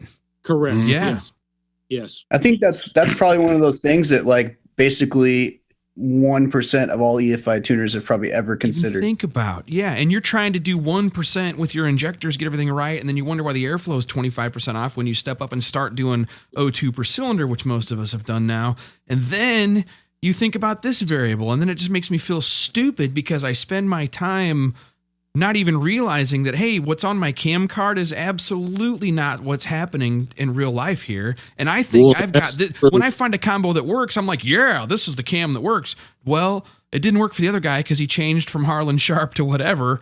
Exactly. Oh, I mean, that just, I'm thinking like, I mean, I'm just visualizing like, let's just say like an inline 6 engine where the cam is driven on the front and you've got this long cam that goes all the way back. I mean, from front to back, just from the twisting of the cam, right? I mean, there's got to even be deflection there. What about the twisting of the crankshaft, which is going to throw everything off as well? And it's whipping. It's not a fixed twist. I know that from testing. It's actually whipping through the cycle. So the chances of your valve train timing or your valve event timing or area under whatever, let's timing an area under the curve being what you think it is, very, very, very slim. It's definitely very slim, and it's definitely not what you think it is. And it's definitely a larger variance with stuff that's oversprung. Right. It never repeats engine cycle to engine cycle because the deflection changes constantly. Yikes. I'm kind of curious, back to the cam thing. Would you guys grind anything into the cam from cylinder 1 to cylinder 8 based on the crankshaft twisting a little bit? Because we have, and that's in some very advanced stuff. But we've actually done some stuff between intake runner track length of inboard cylinders versus outboard cylinders. That's pretty popular with Comp right now with some of their camshafts. They do they'll do a cam where the corner cylinders are 2 to 4 degrees longer to compensate for the runner length difference between the 4 inboard and the 4 outboard. Yep. That was some early 2002, 2003 NASCAR stuff. Yep.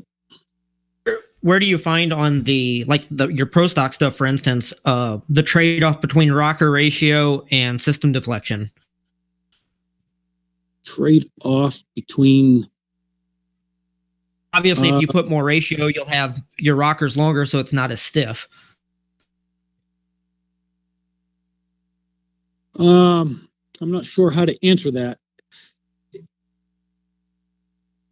Give it your best. We're mentioning cup engines, but they're running relatively low spring pressure, and it's an endurance application, so they have high ratios, well over 2 to 1.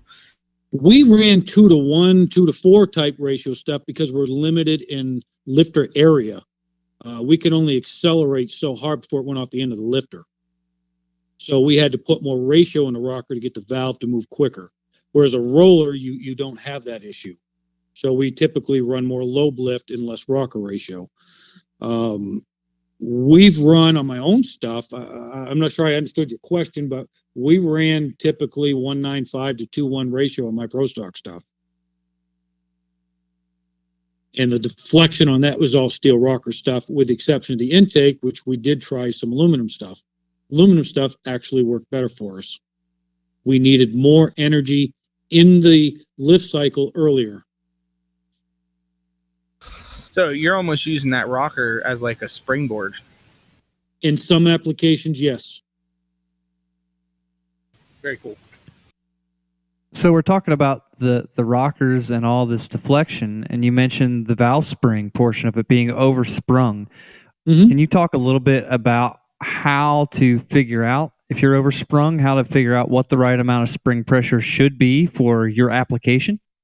There's some pretty sophisticated programs out there that people have used that get you a lot closer than your catalog recommended stuff. That's an area where I feel it's just been this way for 30, 40, 50 years. So everybody's done it. Everybody's always gone to the impression they would put more spring on it. It's always safer. From my experience, from what I've seen with a laser trace on the valve, that don't always hold true. It could be actually just as detrimental. If we're oversprung and putting more energy in the system, that can cause this stuff to create too much mass acceleration and not catch the closing ramp correctly.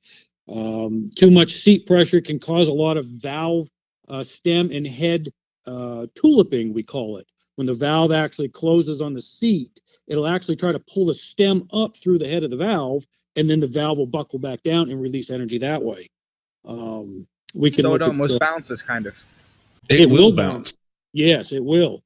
It's amazing. You put the laser on the head of the valve, and you put it in the center, or you put it on the edge of the valve. You can see how much the head of the valve is tuliping when the valve closes. Too much spring pressure, it really aggravates it. You generally end up running a heavier valve to get rid of it because we need to put more meat around the head, around the neck of that valve. But I forgot what your question was. I'm sorry. Well, since we were talking about the valve bouncing that, is there any telltale signs when you take something apart that you may see because of that? Definitely can see seat transfer on the face of the valve. Valve jobs really get beat up pretty quick. They widen the seats out a lot. Keepers, containers sticking. They don't come apart nice and free like they were when you put them together. Those are generally good indications that you got some valve train issues going on. Fretting underneath the retainer, between the spring and the retainer. Fretting on the locator, it'll fret everywhere there's contact everywhere, between componentry. Exactly. Yep. It'll fret under the locator in the seat pocket, and it'll look like waves in the seat pocket. Yes, sir. Exactly right. Because when it starts bouncing like that, you also lose rotation. It interrupts valve rotation, so sometimes it can downright stop rotation. It can do some really weird stuff. I've seen a lot of Spintron data with the LS7 from the Chevrolet stuff, and that engine is extremely, extremely sensitive to excessive spring pressure, mainly due to rocker design, because the rocker might as well be made out of a rubber band. Mm-hmm. Yeah, pretty amazing. I've always interested to see your posts about some of the work you do on the Spintron with some of the seat pressures that you've got on some of these systems. It absolutely blows my mind. Talk about some of the low pressures you're able to achieve with some of this I'd like to hear some more about that one. He had a video of it, what was like 70 something on the exhaust. 78 or 90 pounds on the exhaust with a 600-inch rate. And oh man, it blew my mind because I've never been able to get anything to work with that low of a seat pressure. That's one of the things that I thought early on, where people say, well, if you don't have that much, if you can get away with that little of a spring, you're not as aggressive as you need to be with the camshaft. You're giving up power. I disagree, because I was able to get the same valve lift area off the seat and back to the seat as the larger, more aggressive camshaft, but I did it without all the deflection. And I'll take stability over area any day of the week, in my opinion. You can give up a little bit of area as long as you've got stability. Yeah, I agree with that. I mean, it definitely repeats better cycle to cycle. But that particular package I did for a good customer, Job Spetter. He is working with Kuntz & Company.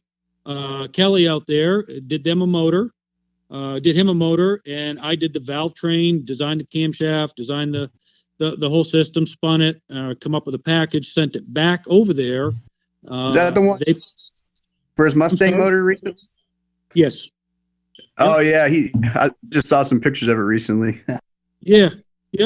So I mean, that's a good indication. That thing made 820 horsepower. Now keep in mind that camshaft ended up being like 8 or 9 degrees smaller at 50 on the intake, and like 18 or 19 degrees smaller on the exhaust at 50 than their current cam, with a set of heads that were actually the small port versus the big port, and it made the same power as that their bigger package did with way less. Same peak or same average across an RPM range, or what did you mean by same? It actually made the same peak, and it held on better past peak. Got it. Oh, wait a minute! You don't have to make things absolutely huge to get them to make power. No, What? sir. What you have to make huge is the valve lift area. That's what you have to make huge. That motor's pretty impressive, isn't it? Only like 300 something cubic inches. Not even very. It's 380 inches. Mm-hmm. It makes what, 820 on the engine dyno? 820, yeah. And I just put the cylinder head in a box. It's going back. I updated the port on it for them, and we're kind of anxious to see how much better it's going to be now. But what are the limitations of that engine? What kind of class? What, fill me in here, guys? It's a toy. It's an absolutely gorgeous Mustang. It's got a fuel injection. I'm sorry, go ahead. Yeah, it's got a Pro AFI and one of our engine harnesses on it. Cool. And I think he just had Kensler do a drive-by-wire setup for his ITBs, so they can get really cool and all that junk. Yep. Yep. There'll be more information out on it as soon as he gets it finished and up and running, but it's been a fun project. But that particular one has been by far the lightest from scratch design system we've had. We were 70 something pounds on the exhaust and 150, I think it was, on the intake. We just took 19 grams of titanium valve weight out of it. So I'm getting ready to respin the motor and see if we can stand the spring up some more and actually come off some of that intake spring, which is just going to help them again. Can you actually explain what you do on a Spintron and how it works? Everybody hears the term, but I don't think a lot of people actually. And I've got your graph still up. Yeah, maybe a little bit. Spend a few minutes from the real basics. Basically, what I've got is 15 or so donor core engine blocks here.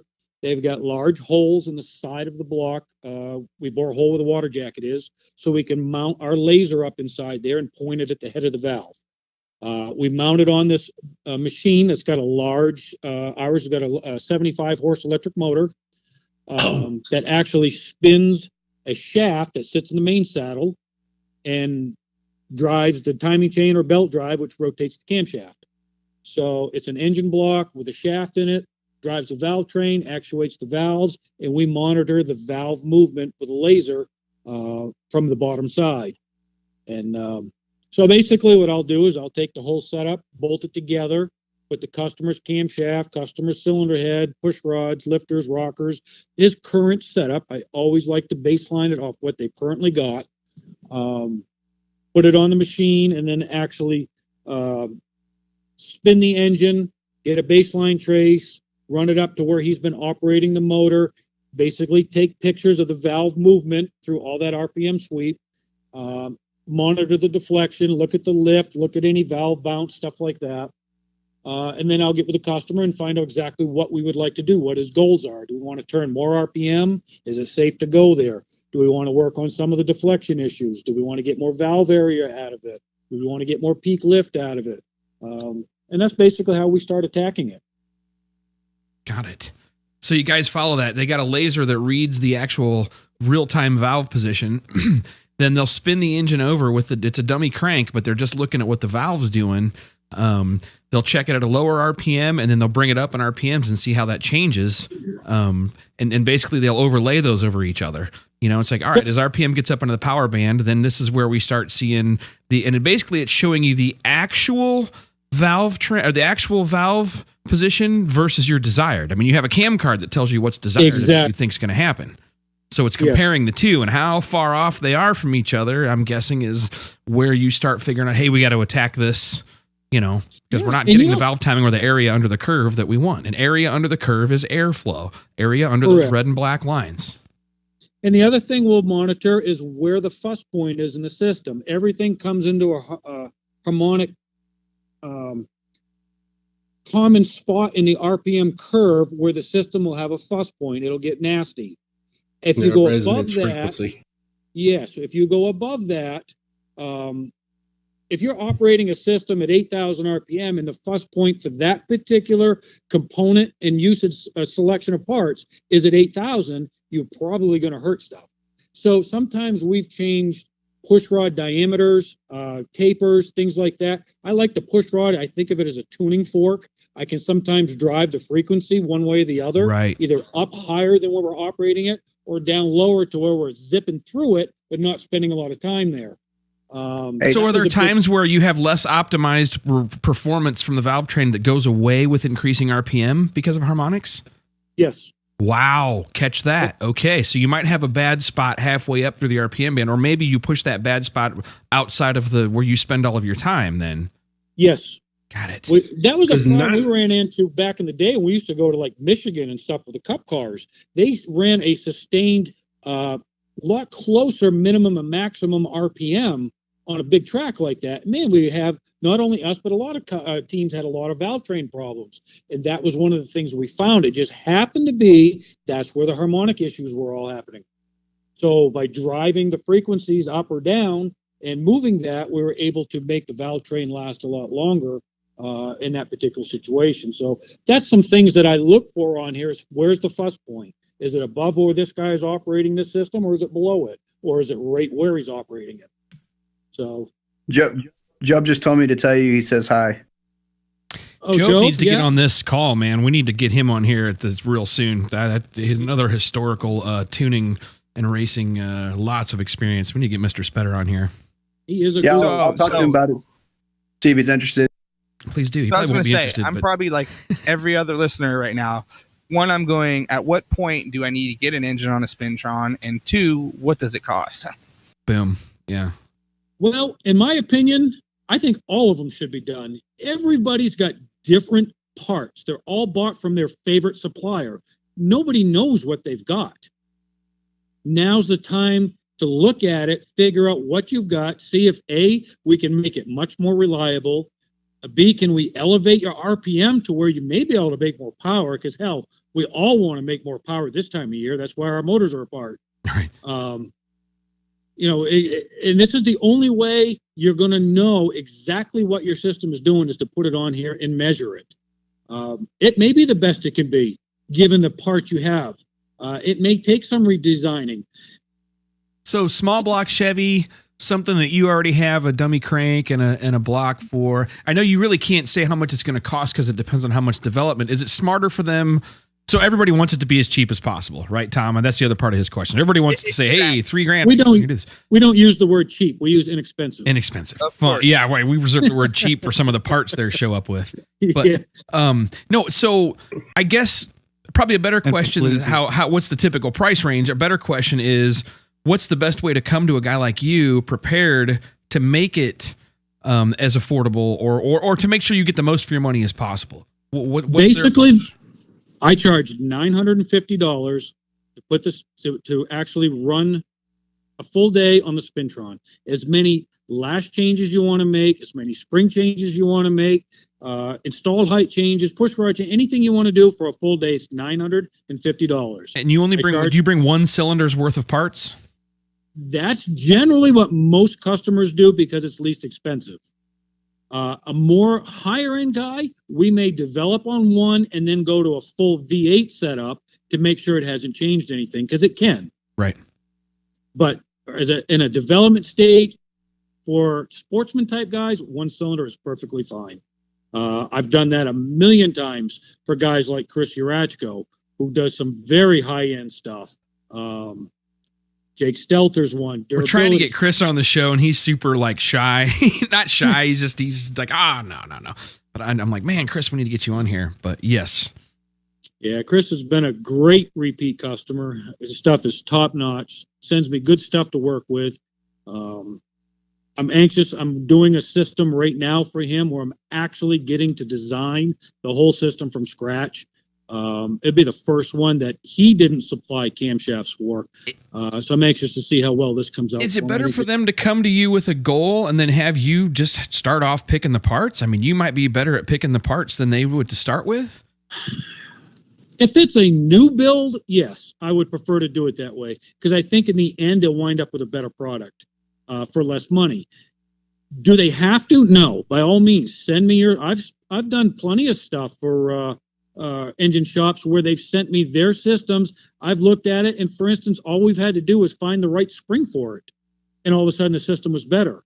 Or we've had to send their cam back to their grinder and say, hey, I need you to change the peak acceleration point of the opening side or the closing side of the lobe to this part on the lobe instead of this part on the lobe, because it's doing this with their setup on here. And we've been able to manipulate the cam design around a little bit that way and fix problems for people. So you don't have to bring everything and have me design it all from scratch. You can bring me your existing stuff. I'd much prefer to start with your existing stuff because it gives me a goal, something to look at and say, man, I can really help this system, or you know what, this isn't all that bad. Let's see if we can help it out at all. So you could see, even at 3 or 5 days worth of work, it's less than most of the drag racers are paying for a set of wheels, and it's way less than what they're paying for a paint job. Well, if you look for a set of CNC ported heads, or you look for a billet manifold, a sheet metal manifold, or a Winberg crank, or a Bryant crank, or a Kriller rod, I mean, this stuff is not cheap. So when you look at having this tested for $950 a day's worth of testing, plus the setup and teardown fee, which I charge by the hour, hourly rate, take the block down off, put the motor together, put your valvetrain in it, put it on the machine. It's very, very cheap money. It's very reasonable to think about it. I'm really surprised how cheap it is. This sounds like going to a dyno 25 or 30 years ago. You know, maybe this it depends on fixtures though too, Tom. You might come in with a motor that he needs that, you know, we don't have a dummy crank for, and then now you might have to supply some, you know, some of that specialty stuff. Yes, I am in the process of working with a gentleman with some top alcohol pro mod Hemi stuff, and we're in the process of getting some cranks and blocks together. I have some LS stuff coming, so I'm constantly broadening out my selection of stuff I have here. I've got a fairly good sized collection now. Good, but there's always that stuff. I know. What's his name? He just asked me the other day about doing his Mopar, and he's working on gathering up some stuff. So even though, like Job, for instance, that's a super short deck small block Ford. He paid the money, had the block machined and done. It's here. I'm sure that he would rent it to somebody that needed one. So we have that whole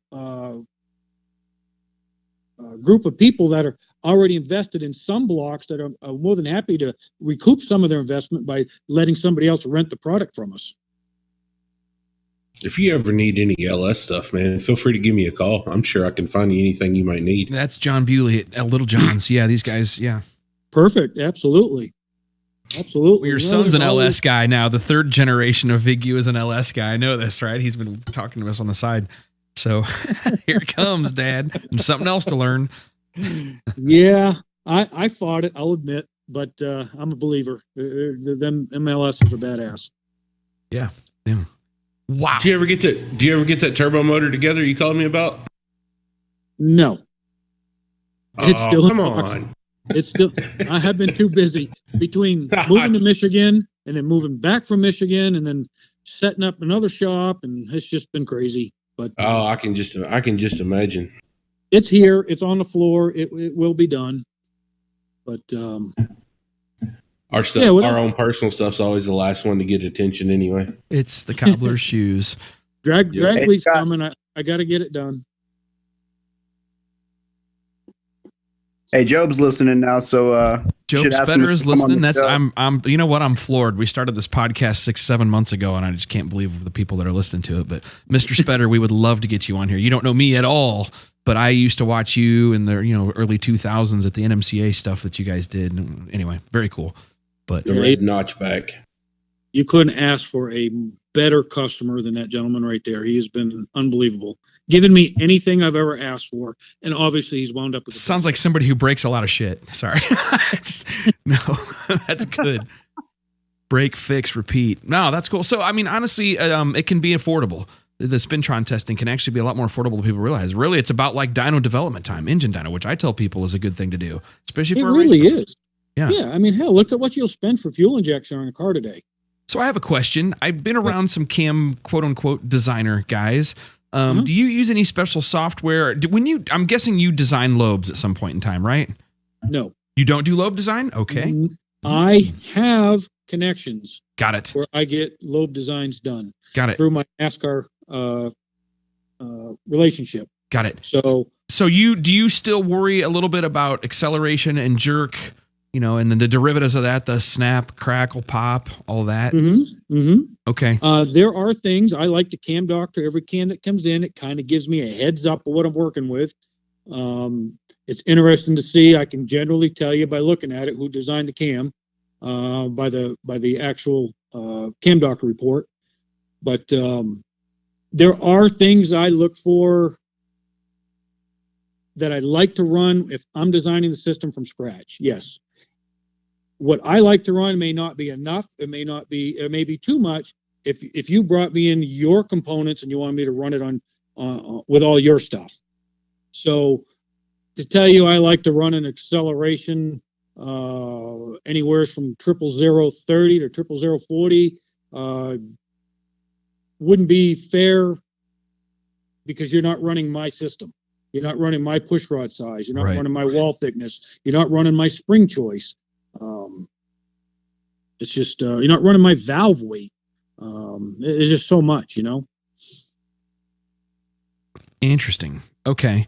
So what other question do we have here? So Nissan was asking, my buddy from Arkansas. He said chain versus gear versus belt. What, if anything, have you seen, or really what are the concerns? What should the average guy be thinking? From what I've seen, I haven't done anything with gear. The early Pete Jackson stuff, man, I know I'm dating myself there, but that was a disaster. Chain stuff versus belt. The only thing I could tell you is if the belt's too long, it can be an issue. My pro stock stuff, and it's funny, we came out, I put an idler assembly on my DRC E3, picked up 300 RPM with just putting an idler on it. 3 years later, I see Jessel came out with one with an idler on it. So belt stretch, belt whip can definitely affect valvetrain and RPM. Gears, harmonics, stuff like that, I can't honestly tell you I've noticed anything. I'm sure there's something there. Comp Cam's one that's a little idler too. Comp does too, yeah. The Fords were the first ones that had it. They start getting that camshaft too high away from the crankshaft. That was the problem with them. That was the big thing we found with our DRC E3 stuff. You just put an idler on it, boom, fixed it.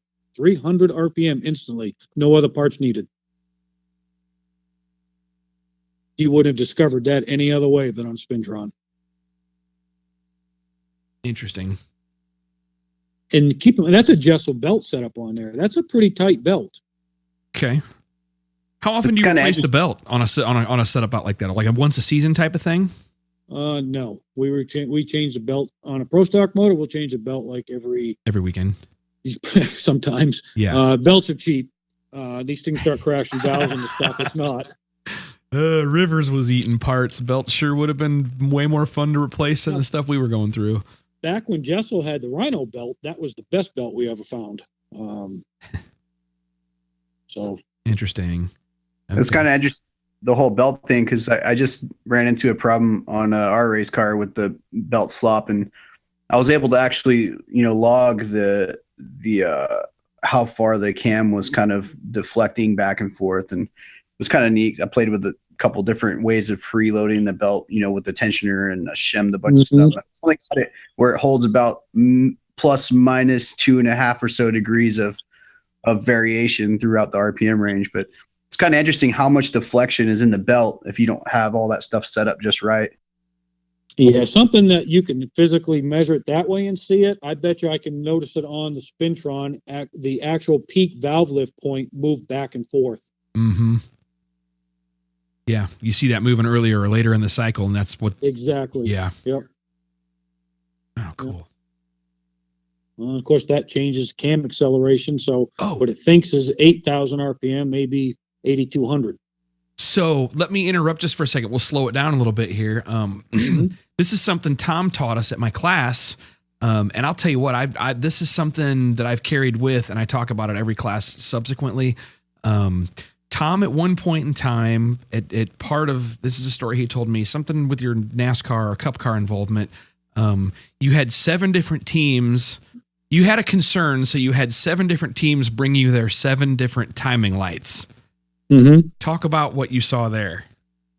All the track engine tuners at DEI, some guys were hurting motors, some guys weren't, some guys were making more power than others.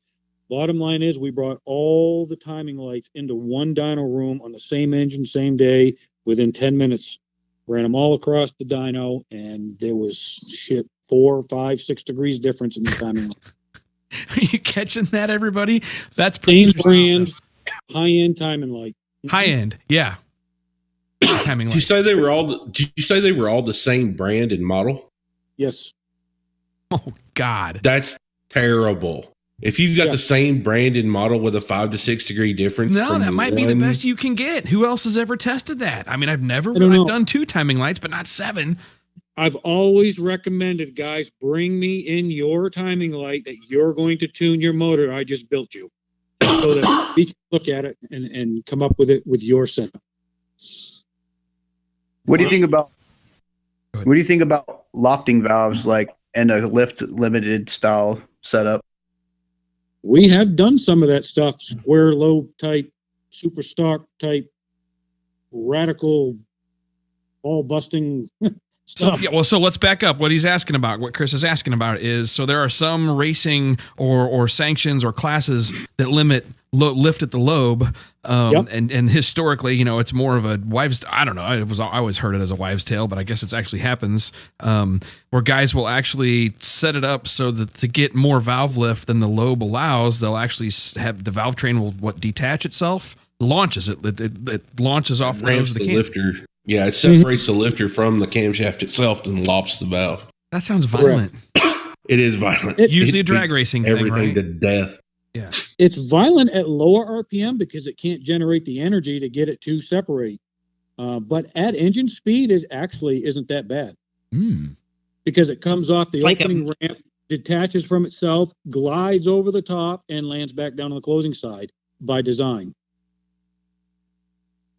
So it actually mimics a valve lift curve, even though it's a square nose cam at engine speed. Got it. At lower RPMs, yes. Oh, it it's is super rough. violent at lower RPMs where it's not detaching and lofting, right? Exactly. It goes Yeah. up, goes square, it slams back down. Yeah, it's rough. Yep. So you could design something that kind of has a controlled loft. Yes. That's pretty cool. Yeah, we've Back messed to with the it a couple timing light back thing. in the day.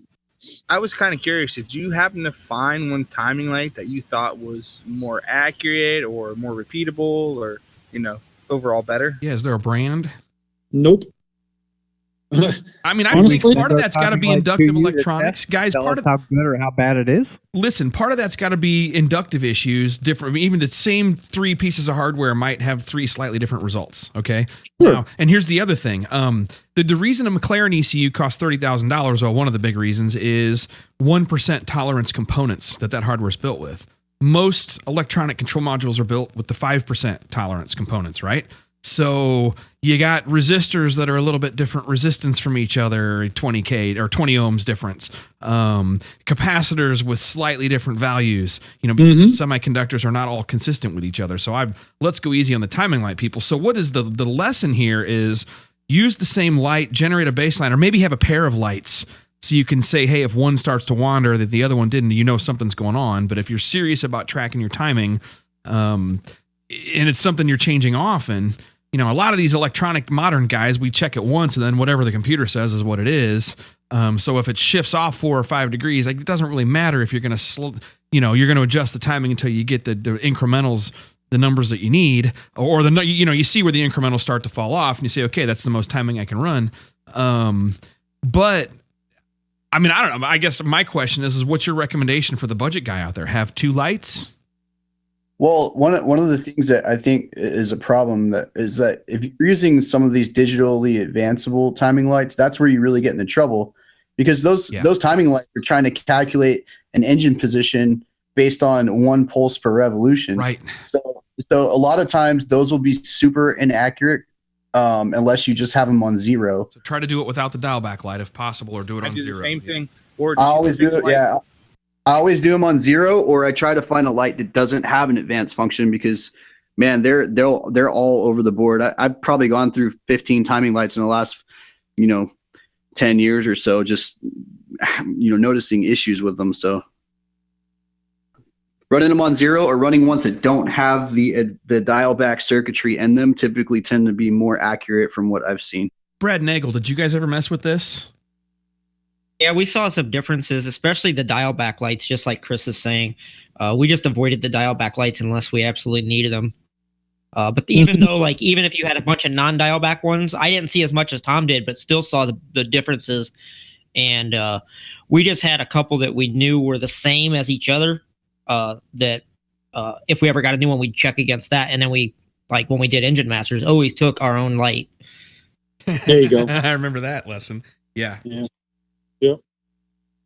It's funny you mentioned that about the ECU, Scott, because I know Chris seen this back in the day when we were tuning Honda ECUs. We'd use our own tuning ECU, and then you'd burn a chip, and you'd put it in a customer car, and then the customer car would actually, it would actually run differently than your ECU did. It's a tolerance issue. It's the same reason why a truly good amplifier costs 4 times as much as a consumer grade one. The different MSD boxes will have a different amount of inductive delay. Yes, saw that too. And Job says about it's not the inductive pickup itself. Part of me wants to run a timing light off of a square wave output from the ECU, right? Wouldn't you? I mean, I'd almost rather my timing light work that way. In the age of electronics that I'm doing, it's man, just give me a tack signal to plug into, and I'm not worried about an inductive pickup on a spark plug wire. Well, the problem with that is there's always delays in the electronics. So you're not seeing the actual spark timing. Yep. Right. That's kind of like if you grab the primary, wire on the front side of the coil, versus putting a plug wire between it and grabbing off the plug wire. They can be significant. It's dumb. Then you're not measuring all the total delay in the system that's possible. Yeah. Right. And what would happen wrong there is if you had a different resistance plug wires would change that. So yeah. Okay. I'm stupid. Never mind. Yeah, you switch brands of plug wires and don't resync your timing. Right. I'm just thinking of all of these potential problems that can go wrong in my head now. And this is why when one guy says, "Hey, I'm running 21 degrees of timing at 20 pounds of boost on my LS," don't just start there. When you read yes, sir. Don't just start there. No, start at 14. I mean, you can if you want to buy parts. Sure. Yeah. All the engine builders are like, "No, start there, do it." But yeah. Okay. I hope everybody's learning. That's good. Hey, Joe he said about the timing light, he said 0, 0, half of 0 is 0, and double 0 is still good 0. Call. So. That's a great way of putting it. Yes. I love it. In regards to dial back lights, here's what you need to know. Great. New York humor. I really want to meet that guy. But yeah. Yeah, he said he'll come on the show, so we just got to work it out. All right, we'll get him on in the next week or two, whatever's convenient for you, Job.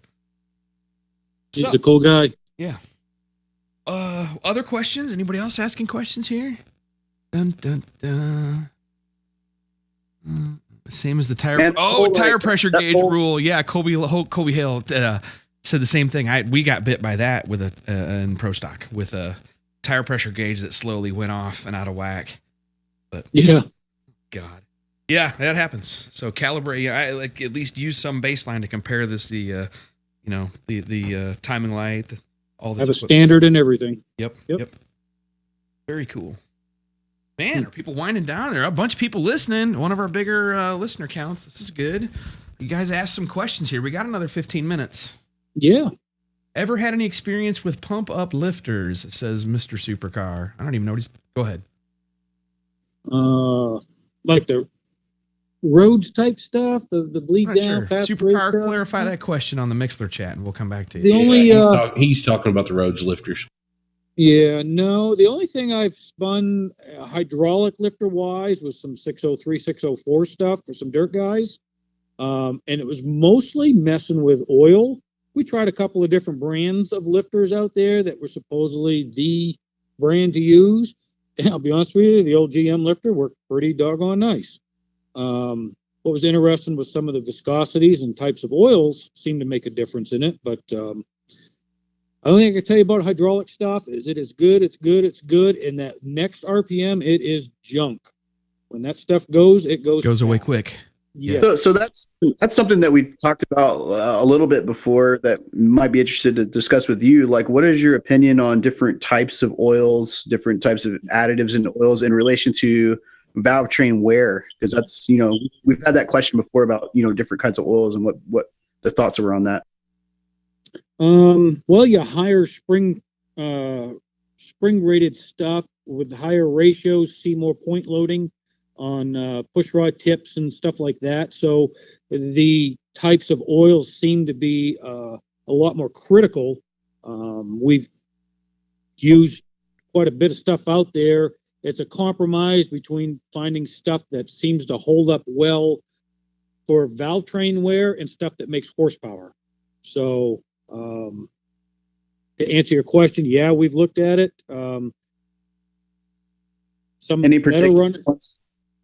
Any particular ones that you guys have found that are just kind of a good compromise? As far as oil? Yeah. We've had good success with the LAT stuff. That seems to be very good. Some of the Maximal stuff. That's another decent oil. And Valvoline made a decent pro stock oil, complementer type oil that has great anti-wear. But we also run a lot of beryllium V-style cut push rods with a ball and the rocker in those applications too. So we do stuff like that for harmonics and friction loss that seem to complement the oil. Trying to minimize friction? Yes. Mechanically. Okay. Somebody's asking about spring materials and what is desirable or not. Yeah, buy the best quality spring you can find out there. Good. There's probably 5 or 6 different spring manufacturers out there that make valve springs, and there's some that are absolutely junk. There's inclusions in the material itself. You get what you pay for. The best stuff I've found at a reasonable price has been the PSI stuff. That seems to always be my go-to spring. That's if I had a choice, that's what I'll try to design a spring around. But you get what you pay for. Gotcha. It's a materials concern. Yes. Probably consistency as well as quality, right? But well, then the other thing is heat treat. You know, some of these springs from spring companies, their heat treat process is just flat out ridiculous. We've done some testing where we were deep cryoing valvetrain components and looking at the effects of that on the Spintron. And man, some of these springs we have cryoed, they come back, you would know it was the spring we sent out. And others, it didn't change at all. So it's quite interesting. And you probably have a digital spring checker or something that. Yeah, I have the latest, greatest performance trends. Matter of fact, they just built it for me. It's a 2,500 pound large digital spring tester. It gives you a nice spring report and everything. Yep. Okay. So, but somebody asks about your thoughts about shimming springs to within 60 of coil bind. Like a lot of times you'll hear the manufacturers say, hey, shim it up to get it within 50 or 60 of coil bind. Yeah, I'm actually glad somebody mentioned that, but that's kind of an old rule. The reason for doing that is to get the spring that's pissed off and surging to quit surging. Well, design the system so you don't piss the spring off. Then you don't have to run it that close to coil bind. And this is where stuff like Jobs and Jakes and Chris Urachkos and some of these other higher end build stuff that I've done, we've been anywhere from 80 to 150, 175 from coil bind. Because the spring's not oscillating, we don't have to try to get it to cancel the oscillations. We can run it further from bind and get rid of a lot of the seat load. Got it. Do you recommend cryo treating just as a matter of course? If you deep cryoed, and there's a certain procedure that there's some companies that'll deep cryo, I mean like minus 300 below. And there's others that don't go quite that cold. So if it was a higher end build, yes, I could see the need for deep cryoing to set up the stuff. It definitely changes the way the stuff works in the harmonics and the spring and the push rod. Yeah, I can definitely see an advantage of it. A general sportsman level type stuff, no. I wouldn't invest my money there. Got it. Okay. Yeah, if this was a comp eliminator or an all-out heads-up, all-motor deal or something max like that, effort. Probably. Yeah, max effort, yep. Got it. An endurance drag week deal where you're trying to run all week, probably I'd recommend it as well. Now I can tell you, if I designed the system, it's got a PSI spring on it, probably we ain't going to see much from deep cryo with it. That stuff's pretty spot on. Got it. They make some awesome solid roller stuff. Yep, I've worked with Jeff out there. They've designed springs for me. They've stood springs up, squashed springs down. He's just a fabulous guy to work with, and anything I want, they generally put it together for me. Yep.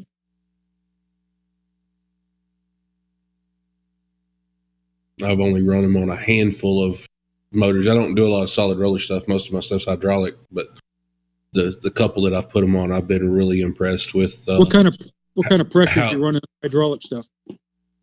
Some of the turbo stuff that we're doing with the LSs, we're drawing the line about 750 lift, and I'm doing like 250 seat, 700 open. Realize I got less than that on Clark's car. I'm sure it's, Noob. I'm not, I don't have a Spintron, in the other room of the building to be able to work on trying to bring that down. And it's something I've talked with Billy Godbold is I would love to Spintron to set a Spintron up and get because I got the idea from watching the F1 movie about Duckworth when they were testing the V6 on the dyno, and they brought in two of the industrial air compressors to replicate the motor making boost. I literally had the idea of fly into my head of having this industrial air compressor sitting outside and replicating cylinder pressure in the intake track while we were on the Spintron to see what changed. Just to see how it affected it. I would love to do that. Now, wait, you mean boost in the valve train upstream of the valve in the intake? Oh, yeah. I was literally talking about creating a plate and feeding a pipe into the intake port and running the air compressor hard enough and heavy enough that we could actually replicate there being 20, 30 pounds of boost or get in close. The intake port. You think back to the intake discussion with Caleb. It'd be tough to do the pressure waves, right? But you at least have positive pressure. It would be. You couldn't. I don't think you could replicate it 100% unless you included the intake manifold and we're trying to pressurize the whole system. But just the amount of CFM that it would take to raise the pressure in the intake tract. To replicate that would be crazy. It'd probably take 2 or 3 of those air compressors sitting outside running.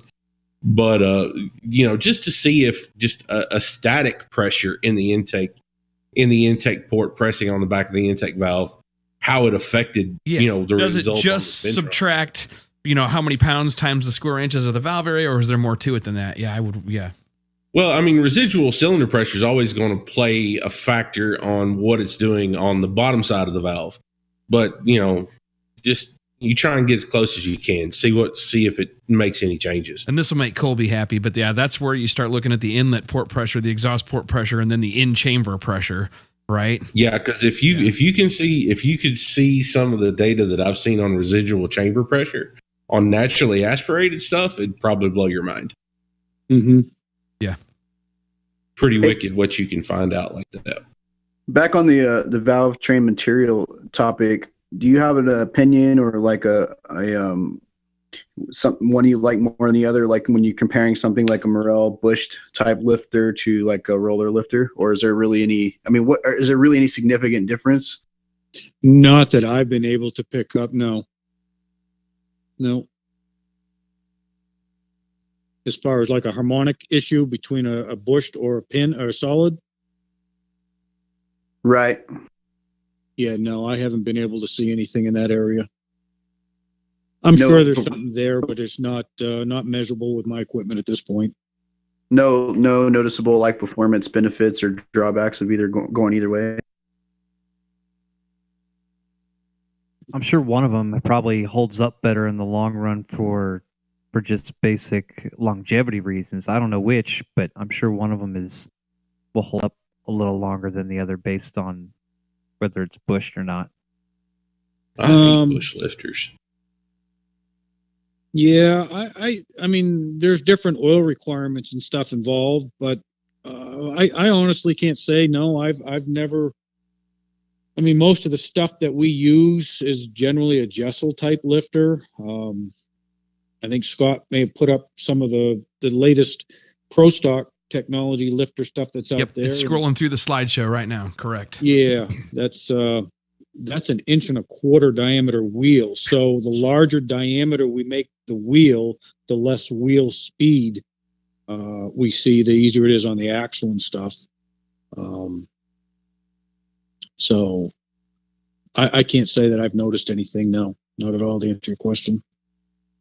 The only thing I've seen between the two of them is the fact that you can, if you are running big spring pressures, you can actually cause the oil film in the bushing to fail and lock the roller up and skid it on the cam lobe.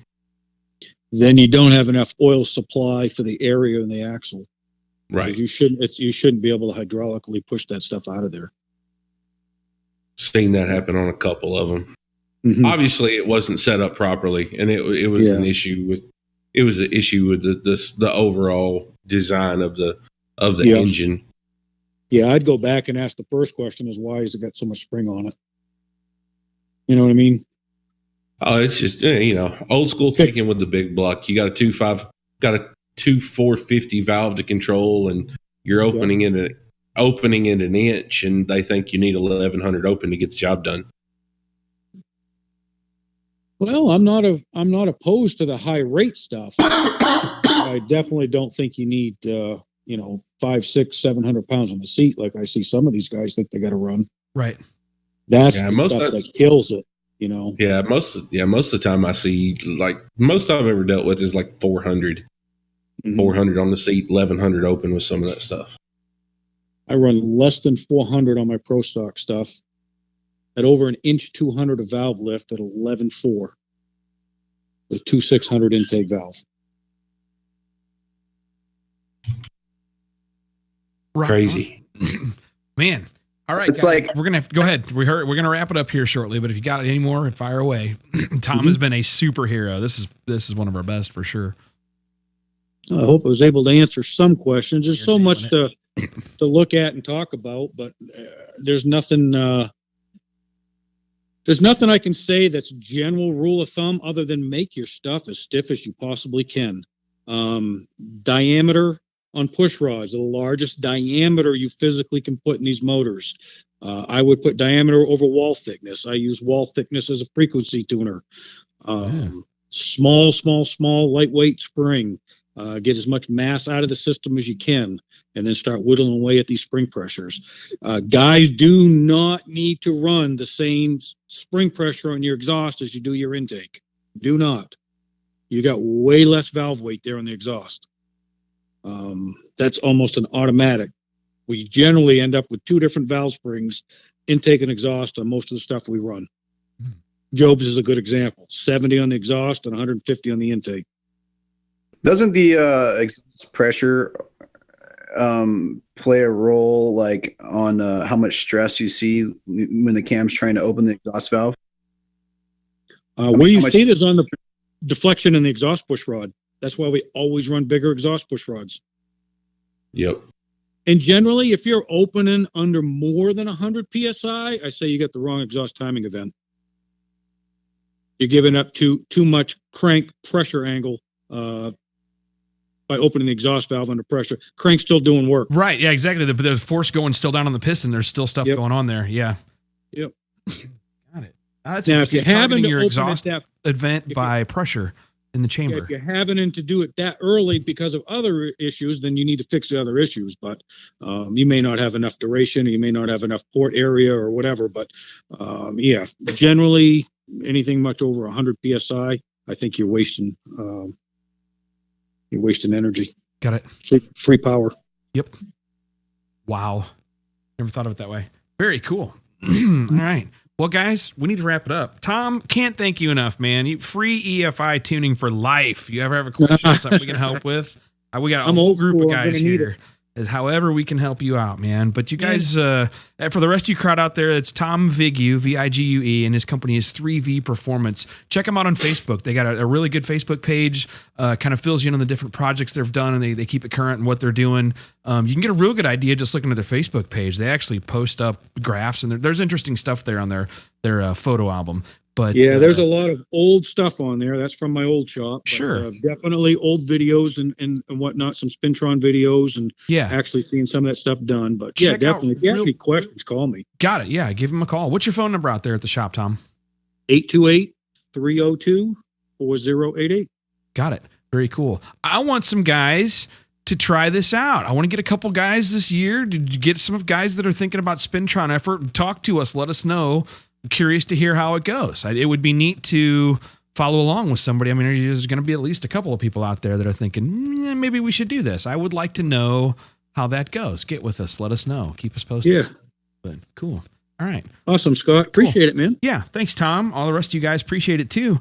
All right, Tom, we'll cut you loose and I'll talk to you very soon. But everybody else, take care. All right, cool. So, man, that was awesome. Guys, what do you think about that? Did we learn some stuff? A lot of really cool stuff, for sure. It's crazy. Yeah. Can we have another 2 hours with him? We may. I don't want to wear him out, but man, I would sure like to have him back. Because we want to have Caleb back again here soon too. Yeah. It definitely gave me another perspective on cylinder imbalance, because that's something that just kind of fascinates me, and I'm always looking at it from different angles. And that's kind of one of those angles that I never really considered.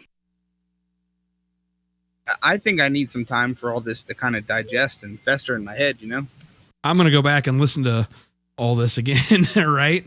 This is one I'll be listening to. Yeah. Oh, that's crazy. Well, all right. So let's see. What do we got going on here?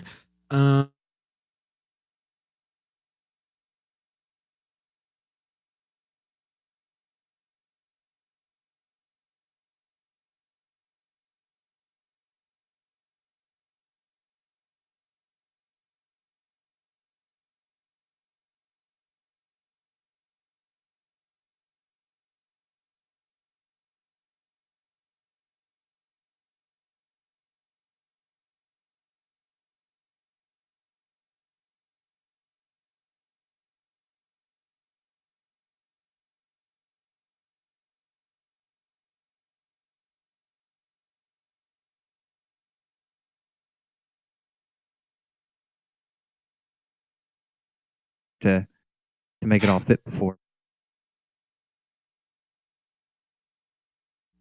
Oh, I was muted there for a while. Sorry, everybody. So anyway, we're going to have this class at KP Racing in 3 weeks. You want to get reserved. This class is starting to fill up. If you want to come to that Saturday night, we're going to go to the track. So worth checking out. Sorry about the audio glitches there at the end. So that being said, I think that's about all we got. If anybody else has anything, then we'll go ahead and check out here.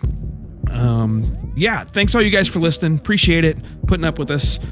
Very helpful stuff from Tom Vigue tonight. And we will see you guys in 1 week next Wednesday with another interesting guest.